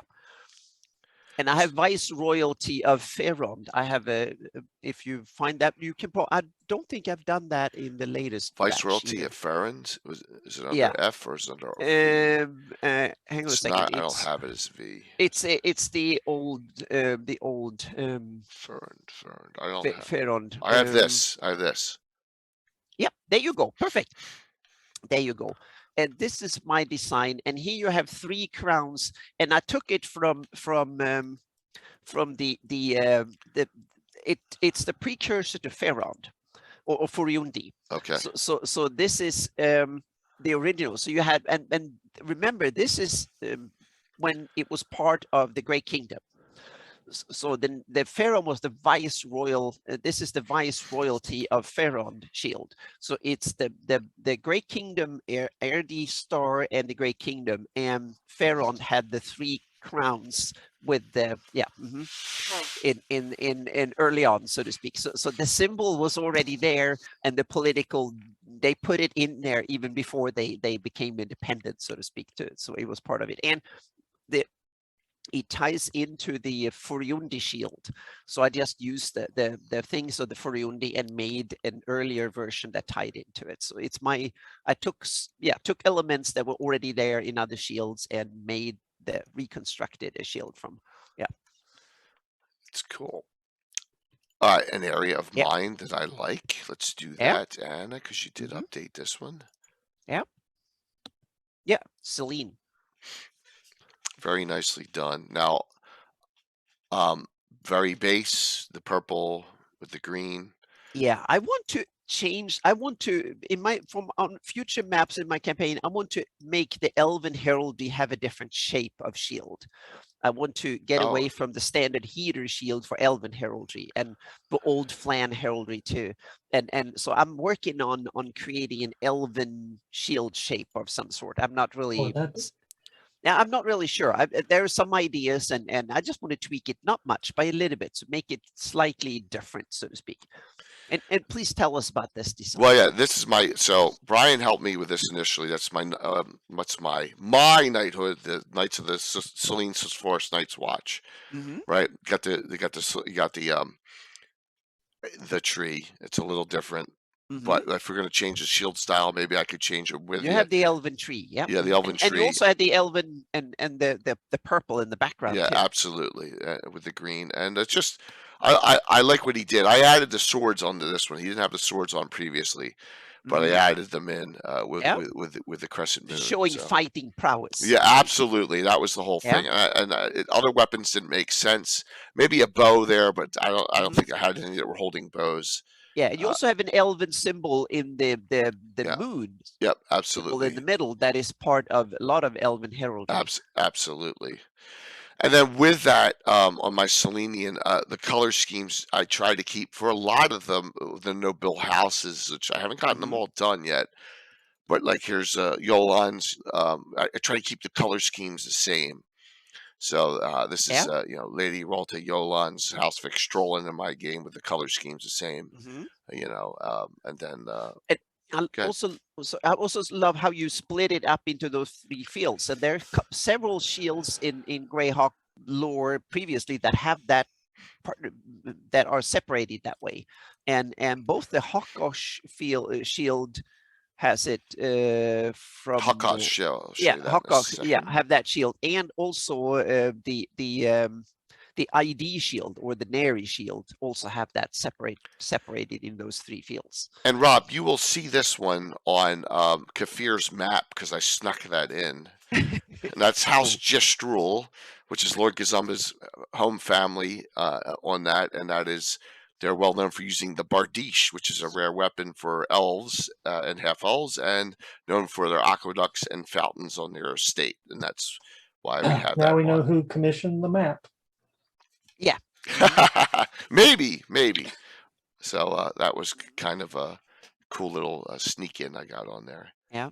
Yeah, you do, Rob. You want to get that. So, and there we go on Celine. Okay, let me go back here. So some others we haven't gotten to yet. Keelant, this is Gradsel. Yep. So, and go ahead, Anna. I think that is the living Greyhawk design, if I remember correctly, and I just tweaked it a bit. I don't think it's my design. I think someone did the design. I didn't do the design. I just made the final shield of it. So it's, I take it, it's just show the seafaring on the blue and the white background. So I don't have that much backstory to go, but I like it. It's a cool shield, and I just try to tweak it and make it into looking like something. So yeah. Glad you like it, Rob. Glad you like it. So we've been hiding two here, which are Anna just gave to me today. So here we go. Oh yeah, now we come Oh to yeah, the latest editions here. Tharisden. Ready? Yeah, here we come to the old stuff. Yeah, yeah. And this is if you find a shield that is Look at that. 3,000 years old, and That is it's from awesome. old Flandom, so to speak. So it's kind of, and the design is based on TSR or Wizard of the Coast did for some campaign back in the day. They did use the symbol that was put on something that looks a bit like an arrowhead, and I was realized that looks kind of like a cool version of the shield. And we have to realize this is something that might be very, very old. So if you found something like this, it's might be a magical shield that is 3,000 years old, or at least 1,500, 2,000 years old. And so it's all rusty, crumpled, and decrepit in many ways. And Yeah, so a lot of yeah. people are commenting Yeah. on this. It's completely outside the box that you think Yeah, of. So and it's that you have that kind of spiral with multiple mini spirals that have become one of the symbols of Thariston. here comes another one. Yep, and here is Vecna. another one. Yeah, and this is a Vecna shield that is also a bit different. And I want to do versions of these as they were back in the day, but I didn't. I just aged them, and they didn't look that good to begin with. And this is another one that is from Vecna's rule back in the Keowish Valley 2,000 years ago. And it's the Vecna eye symbol in the middle with the radiant star, meaning he ruled over everything. And here I think we have what I think it's a cool version of the Flan shields that is scarred. It was probably maybe a bronze or some metal shield back in the day, and it's aged and it's decrepit. You can find it in a treasure trove of old stuff. And this is from the Vecna rule before he became Vecna the Lich and stuff like that. This is Vecna from his days when he ruled. And I have it that the eye symbol and the radiant was that he sees everything. He rules over everything. And that was the original symbol. And then there are several other symbols and stuff that depicts Vecna as a god and stuff. But this is a shield that I want to have from the Vecna rule, meaning when Vecna was just the most powerful Flan lord of the land. And so this is an actual shield that you can dig out of the ground or found in some remote location somewhere that someone had left. And it was originally a magical shield that has kind of is still living on into modern times. So please note there's a lot of base shields in here as well so far. So for example, there you go. Here's the Veil of the Mage, right? Yeah.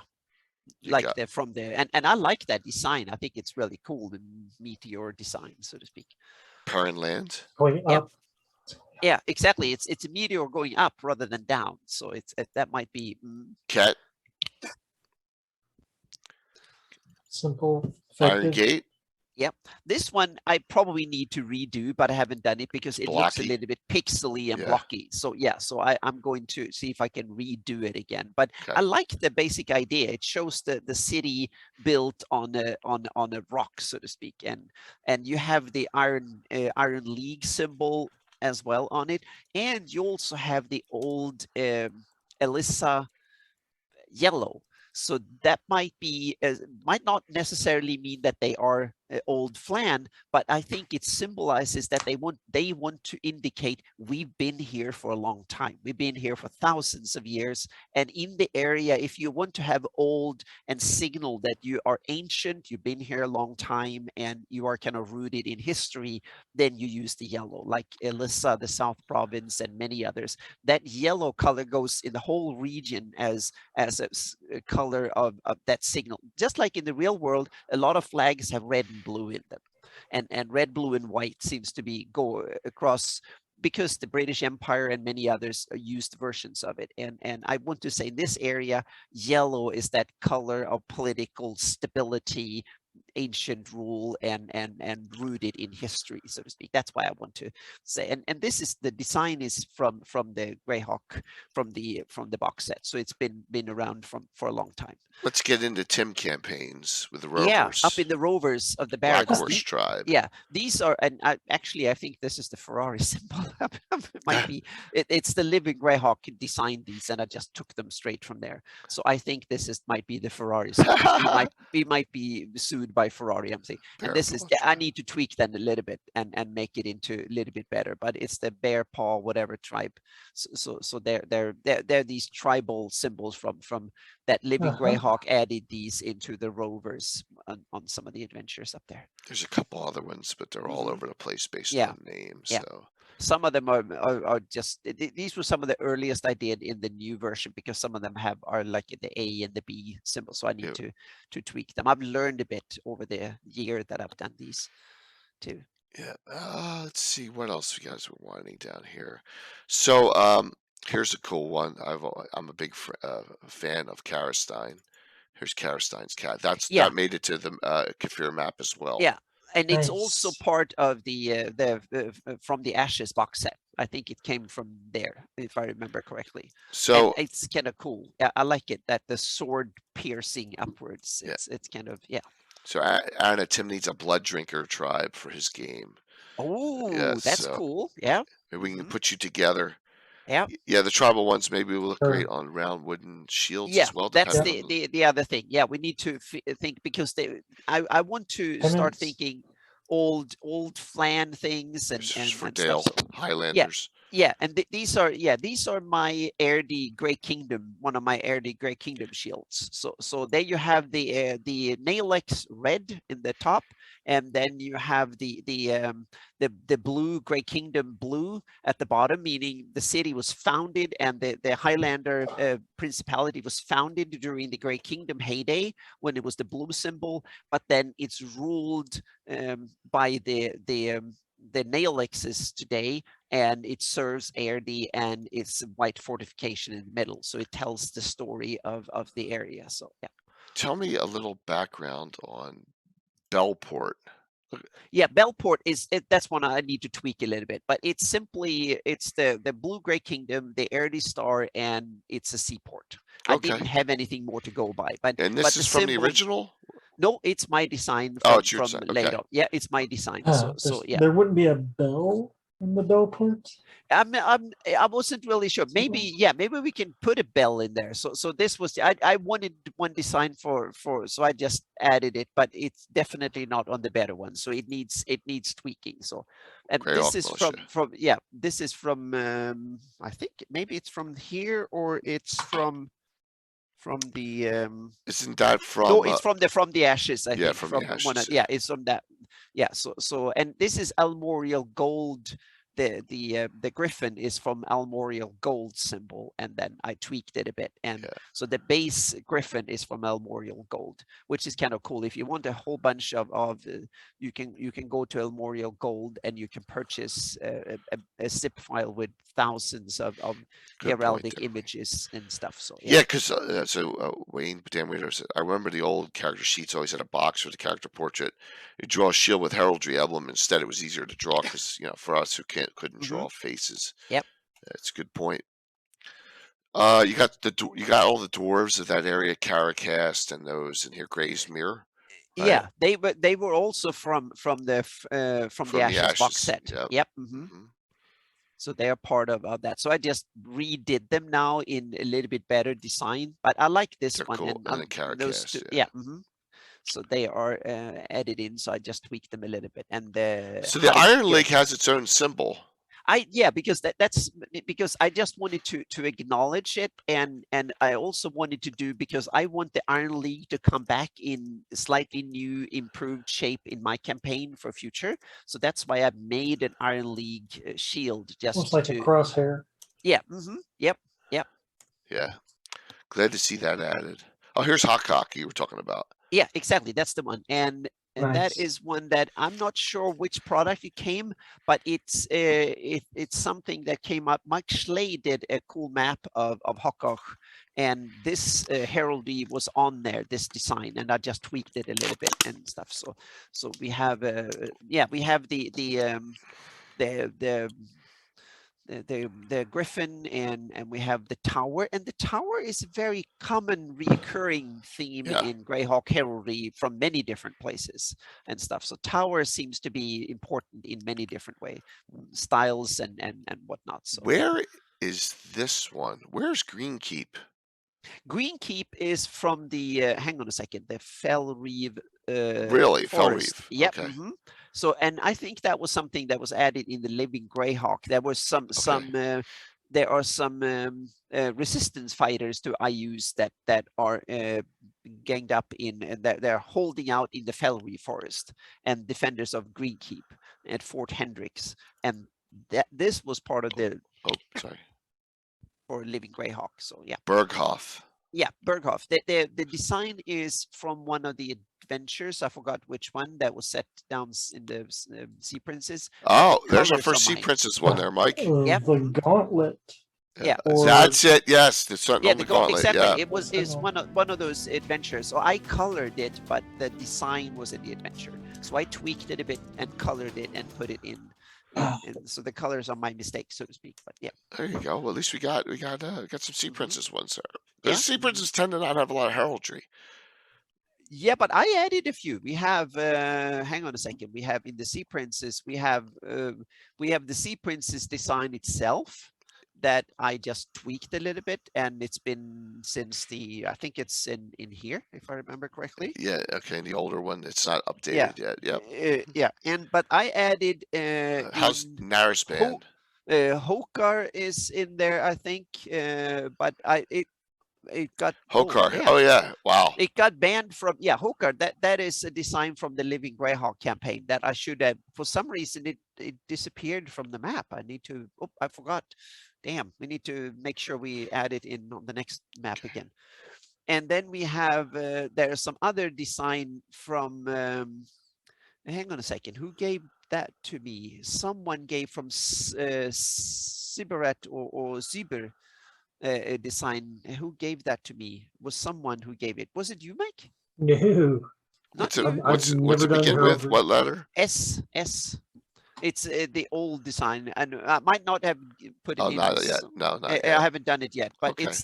it's basically Sibaret Isle. It has two different versions, one 576 and 598. So it's basically the KO-ish Rampant Lion on a green background, and it's a bunch of acorns on yellow on the top. And I forgot who gave me that design. So I'm sorry, whoever you might be in chat. So please tell us all if it's Watch there. Northern Fellreeve. Yeah. Yep. Cool. Where's So it's Abara?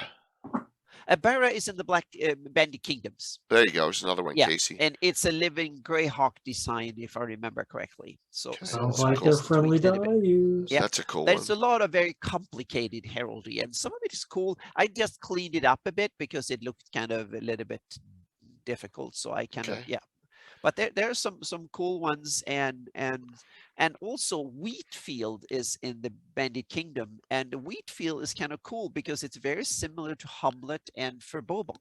Oh, and we have Hamlet, by the way, everyone. Yes, we have Hamlet. Hamlet. And I think this is also a Living Greyhawk design that I tweaked using the Armorial Gold and some other Photoshop tweaks and stuff. And we have the wheat. Is that what's it called, a sheaf or something when you have like a bunch of crop in tied in, and it's like a bushel, I think, or something. So Casey says he created Warfield, Red Hand, and a couple others. Oh, cool. Awesome. Yep. Very cool. Thank you. Great. Yep. And so this was created, I think, for Living Greyhawk, and you have the acorns and on the green, just like for Bobonk. So we're getting down to the town level with heraldry. I have families, I have adventuring parties, organizations like here, I'll throw one of mine up here. Yeah. The Bounty Hunters Guild of Altamira. Oh, cool. Yep. Yep. So there you go. the ultimate colors and the guild of, so something added in. Bad groups too. Like Anna helped me with this one. This Lord Page. Yep. The lightning bolt with on the fields, and the Dark Brotherhood, which has symbols on it of Heisei, the god of evil, and Leviatar, the paladin with the dagger. So, Dan Weirdo, it's a good question. Why not, if it's your campaign? Would every town settlement have its own recognized individual heraldry? If you wanted to, sure. There's Yeah. no reason you can't have it. Yeah, and I think it's important that you figure out how you want the power structure done in your campaign. Meaning, is it a city run by a powerful noble? Because I see it as heraldry was part of PR. It was a way, if you wanted to be someone in the world and be recognized as a sovereign or as a power, or you wanted to instill fear and confidence and promote your power, then you used heraldry for it. So it's up to you, and set traditions, standards, ideas. And some rulers are probably completely freewheeling and don't want to, they signal by having weird heraldry that stands out. Others want to have heraldry that ties into ancient traditions because they wanted to at least give the kind of the they want to look like and like they've been there forever. And some of them are not so and so on. So yeah, this one's Bill and Master Crafter and me jointly. This is the first Ulick Pathfinders out of Pro Marsh. So the colors are different than the Order of Ulick because they're an independent group. This is the group so that you guys can bust my stones that neutrals are allowed to join. So Venarium Vord could join this group if he wanted to, but not the Order of Ulick. So Anna, why don't you? We have multiple questions. What do you use for like, just basically Photoshop? First, what I often do is I Google symbol. If I want a tree, I Google tree symbol, and then I take some ideas, and often I take 2 or 3 different ideas, and I just kind of tweak them together, often using a combination of Illustrator and Photoshop. And also there are good sources like Elmorian Gold. That is it's a good site. Yeah, you can go there and you can download, purchase. I don't know how much it's like $80 for a lifetime like license that. or something. Yeah, you get like a few thousand symbols of all sorts that looks like old European heraldry that you can use, like rampant lions, hippogriffs, all sorts of stuff, crowns, birds, all sorts. Plus of stuff. shield-based background. Exactly. Styles. You get chevrons, circles, all sorts of stuff. That way that you can, and then I put it together, often using Illustrator to begin with, and then I import it into Photoshop, and then I start blending it, tweaking it, kind of getting it into shape. And then I have one of these, I have several different back shield templates that I can use, and then I use various blend modes in Photoshop to make it look like it's sitting on top of the metal, so to speak, and then tweak it. And that's about it. So I try to read up on the area, try to figure out what is the history. For me, one of the key things is that for the area, what is the history of the heraldry? Meaning, is it a history of a ruler, a history of a country, a history of a city? Meaning, how was it founded? What are the tradition? Who ruled it? Who rules it now? And so on. And what do they want to project? Do they want to project ancient power, modern kind of cool things, or that they revere a special god or something like that, and then clan colors and stuff like that. So yeah, it's very cool. And the good thing about this is that when I came on, it's a good story. So one of the things I didn't have was I didn't have heraldry for the Order of Ulick. I had a drawing, and it was crappy. And Brian Blumkotz helped initially get it set up, and Anna helped get it to the point where it's got modernized, and now look, it's on the right from scratch. There's no reason you can't do that in your game. You can. Yeah, you should definitely add heraldry, unique, so to speak. Your own unique heraldry is not that far away. And you can take herald, meaning there's so much cool heraldry in the real world. You can if you don't want to draw your own, you can just take it straight in and use it in your own game. You can also take heraldry from other fantasy worlds and use it in your campaign if you don't want to take the effort of drawing it and stuff, because there is a learning curve, so to speak. In order to do it really well, you have to, yeah, Amy, you use your family heraldry, which is kind of really cool. I'm not of noble birth in any way, shape, and form, so I don't have a family heraldry. So yeah, I can. Yeah. But it's okay. I mean, like, you don't need to follow. You don't necessarily need to follow a. You know, you can make it fun. You know, Yeah, a lot you of can mine are create that your way. own.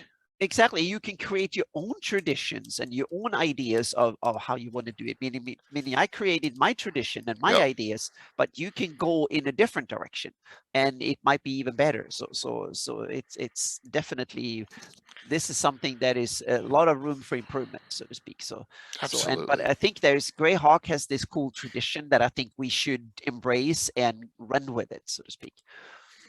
And the more the merrier when it comes to heraldry. So the funny thing about this whole discussion is Mike is the one that's not sick between the three of us, and he's like just watching for the most part here. So Relaxing. yeah. Chilling. Yeah. So Mike, what do you think about this discussion tonight? We saw a lot of really cool things. As usual, my head is spinning. I'm realizing that I've pretty much wasted like 40 years. I could have been working on heraldry. Just not something me and my friends ever really put much thought into. It's weird. I admire the stuff in the the box sets and whatnot, and we've always been into knights and knighthoods and seen heraldry, but we've never like, I wonder what the heraldry for my character is. No one's ever like posed that to me. See, and that's. I want to show something again. I'm going to toot my own horn here just for a second. All right. Yeah. I'm going to show you a connection, because you know that I use Portrait Workshop, and with Portrait Workshop, now I got a partnership with them. They're sponsoring the channel now, but you get to do stuff like this. Let me put this up here. So I have the Sir Harn. I have the Sir Harn shield, and help me kind of design and tweak. County of Ulick, the champion of the County of Ulick, a character that's been in my campaign for almost 40 years. So I have taking the new design, and we have Robert Hartley, the big streamer. He's playing in the special game on Saturday the 9th. And I have a character of his, and we haven't named him yet. I just gotta go here. I got thousands of these portraits now. I'm gonna throw up his portrait. I'm gonna show you what I've done, just using a simple Photoshop. Robert. Okay. There we go. I got the new heraldry on his there embedded now on his picture, right? Yeah. So that is just the tie-in now. You should take the heraldry and you can place it on characters, shields, whatever, wherever you want. Just and that's the cool thing. It gives you more uniqueness and more flavor to your own personal campaign. So and it's easy to do. If I can do it, anyone can do it. So just an idea out there for. Let me go back. Just showing some other stuff, but just note. Wondering endlessly, asked like, what are my old noble house on my name? And it's kind of funny. My Swedish name, my maiden name, so to speak, before I married was Bernemalm, meaning that's where the B stands for, and that's my Swedish family name. And if you literally translate it into English, it means amber ore. So the ore of amber, that's what it means. So I was thinking about doing some heraldry that are have the amber ore or something, but the problem is that amber is just a lump of rock solidified tree sap that has been turned into a mineral over hundreds or thousands of years, millions of years too, I think, the longest. So it's, I don't really know how to do it, but that's the meaning of the name. So it's always been in the back of my head that I want to make an amber ore shield, but I don't have no clue on how to do it. So we'll see if I can figure out some creative way of doing it.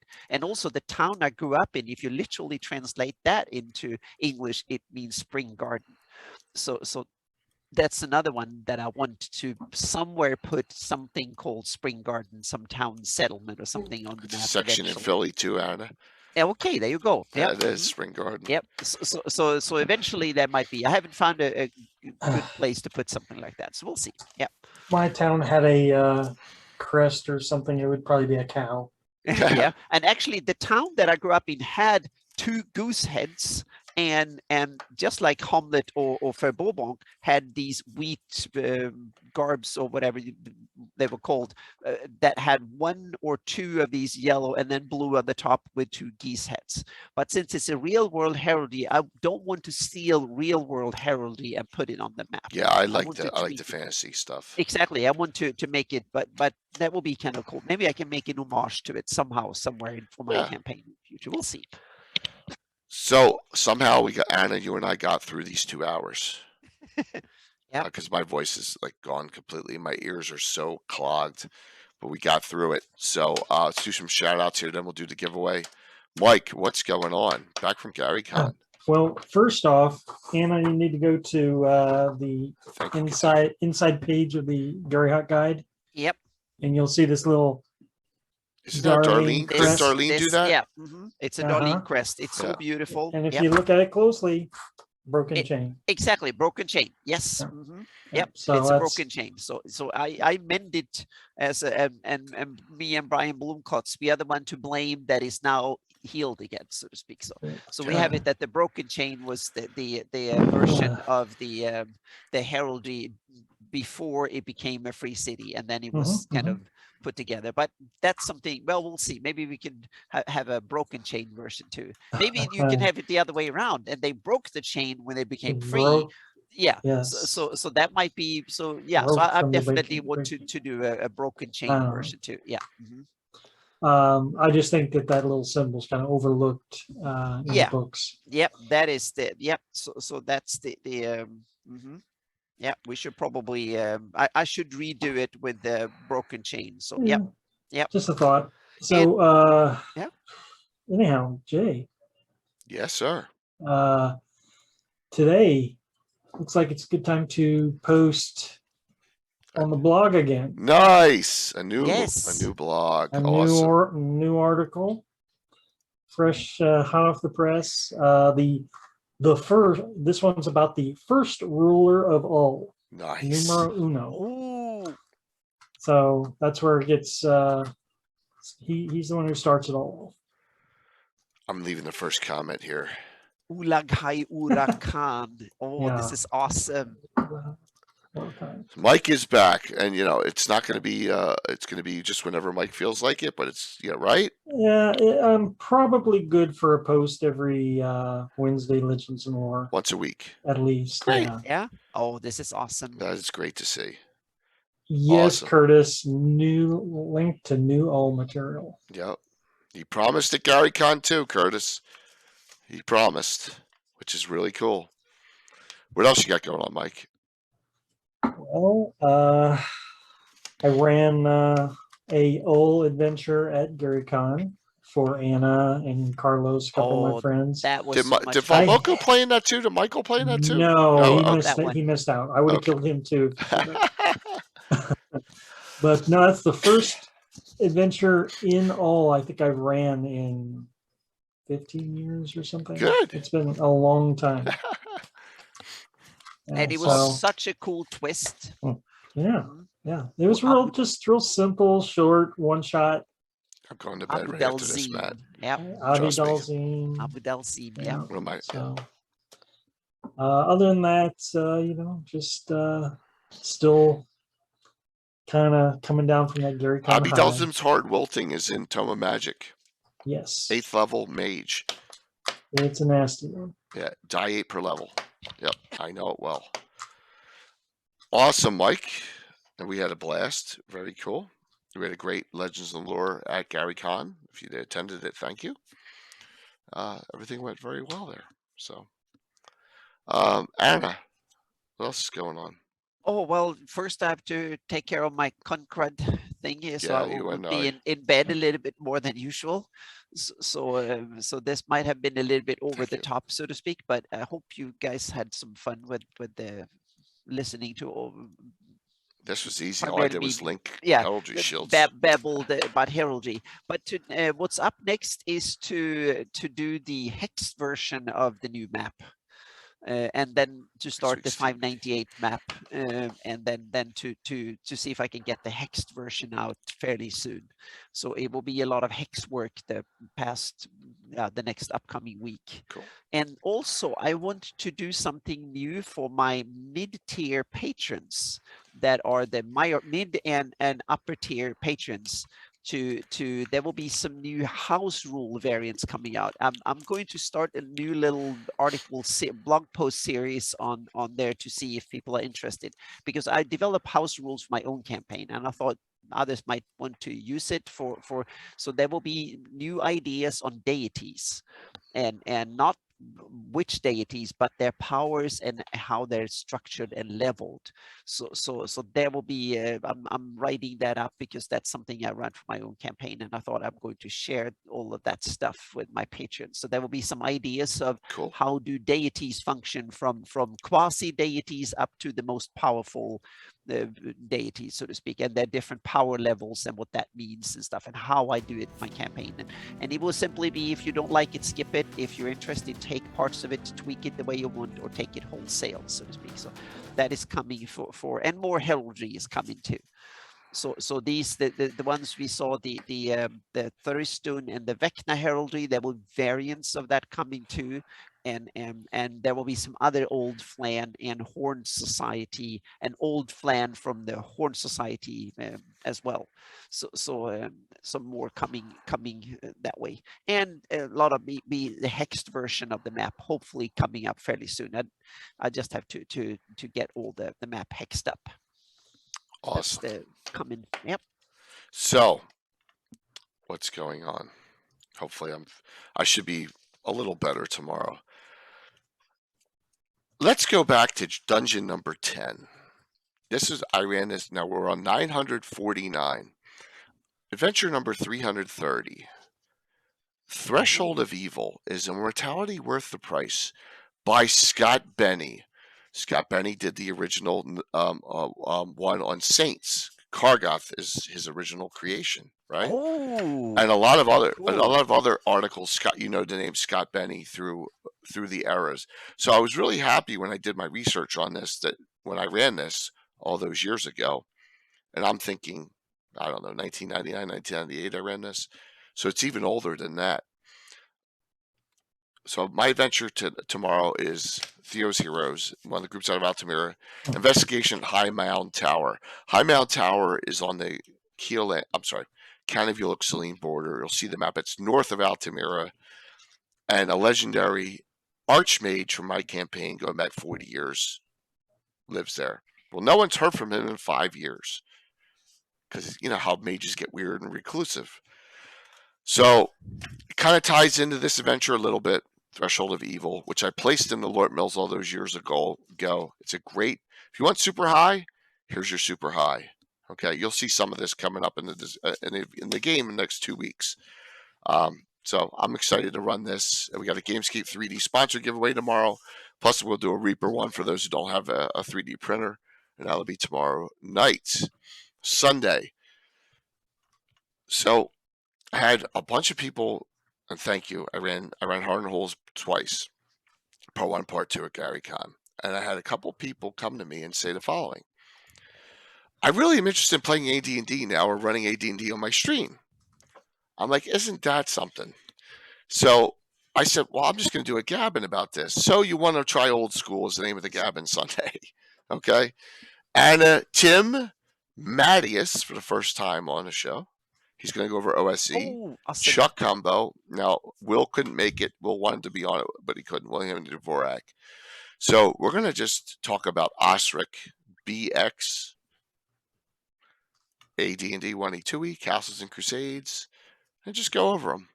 Go over some of the adventures, like Sword of Justice out of Dragon Magazine, or the U series from Castles and Crusades. And we're just going to chat about all the B modules. And just talk about old school. That's it. We're not going to edition war. We're just going to say, here's some options for you. Because really, and Anna will probably agree, and Mike too. Do you really want? You don't want to start with J 1.J. You don't want to start there. That's 'Cause kind of advanced old That's kind of school. advanced old school, right? Because I got Yeah. 3rd edition also. So you want to start somewhere. So this is what we're gonna do. I think well, now I'm not going to spoil it, so we wait until Sunday. Yeah. So this is gonna be a fun discussion, and Yep. we'll be all over the place, of course. Yes, CNC. Don't ever say When that, you've had to- Josh. It's not. It's nothing like 5e. Stop. So, but Chuck will be here, and we'll have giveaways from Troller Games, obviously, as well, on Sunday. Next week, Legends of Lore TBD. We haven't even gotten there yet, but note a week from Saturday, huge game, huge all-star event. Adventure. It'll be adventure number, and I think I put it wrong. It's not 150 in there. It's 950. Adventure 950. The Slav Squad returns in the adventure turnabout with very special guest Robert Hartley playing a Inquisitor Paladin of who's allied with Sir Harn in the County of Ulick. And that is where, thank you, Matt. As you can see, I'm under the weather. So is Anna. With the regular group of the Slav Squatters, and that'll be Saturday, April 9th, 6 p.m. Will be a fun game. Looks like I'm going to have another special event on the 23rd. Working on the group. Cat, Dead and Glow is going to be in it. Stella Luna is going to be in it. And I'm working on a couple other invites for a new group on the 23rd.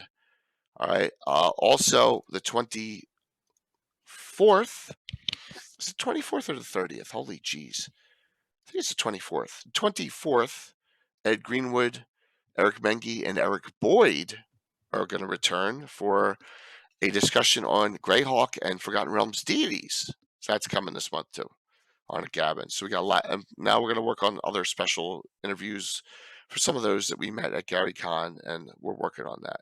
So we got a lot going on this month. Just wanted to tell you, fun times coming. Now we're back. Thank you for the support. Trust me, I am crashing and going right to bed after this. Last call, sign up. Winner gets their choice of 2 of these 6. Okay? 2 of these 6. Give me either Treasures of Greyhawk and Adventure Begins, and then one of these 4 classic modules. All right? Living Greyhawk Shieldlands show next week. I'm so glad you reminded me, Casey, because I completely forgot because my brain is not there. Thank you. So we do have that next week. So we'll have, yeah. Oh, thank God. That's good. Casey, thank you. Sithy, thank you for the sub. Really appreciate it. All right. So here we go. One of these 4 as well. Courtesy of Patrick Canadian Ancient Gamer. Yeah, I'm fried, man. As you can, I can barely hear it in my. Yeah, me too. Yeah, Aaron and me are both fried, and Mike's in good shape.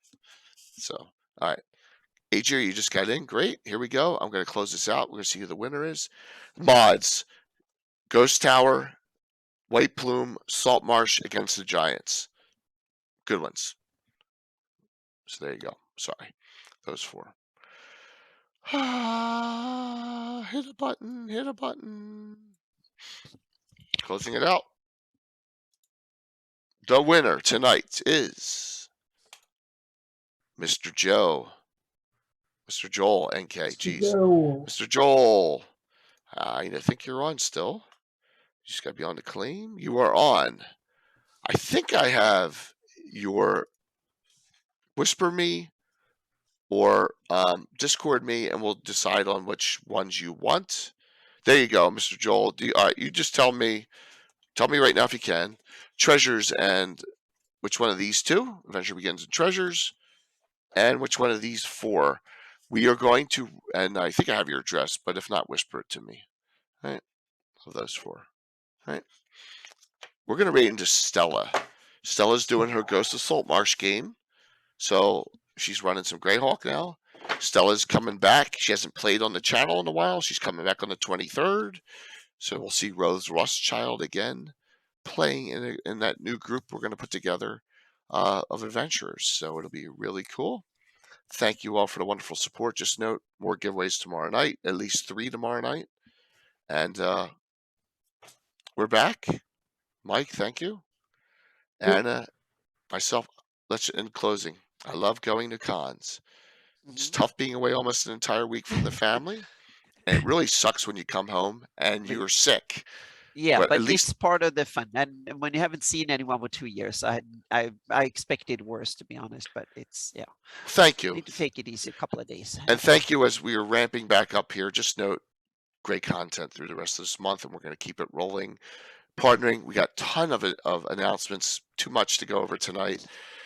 But note, sometime in June, we'll start up the virtual GreyhawkCon setups for October. We got a lot going on. Just note, it's all coming.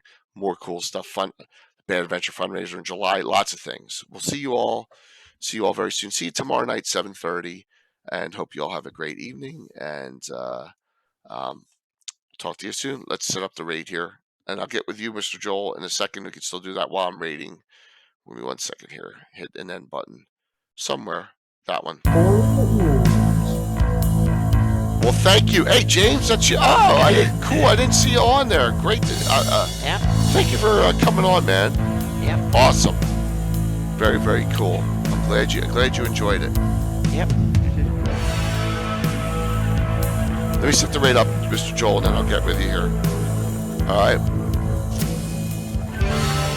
Raid dashboard. Talking to myself. Let's get a raid. Let's get over 75 going in to see Stella.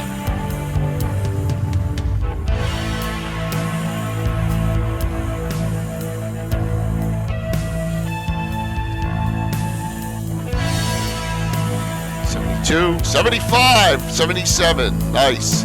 5, 4, 3, 2, 1. See you tomorrow night. Thank you for the wonderful support.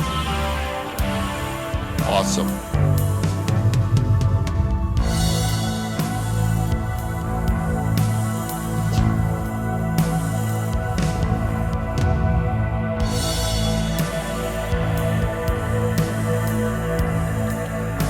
Finish this.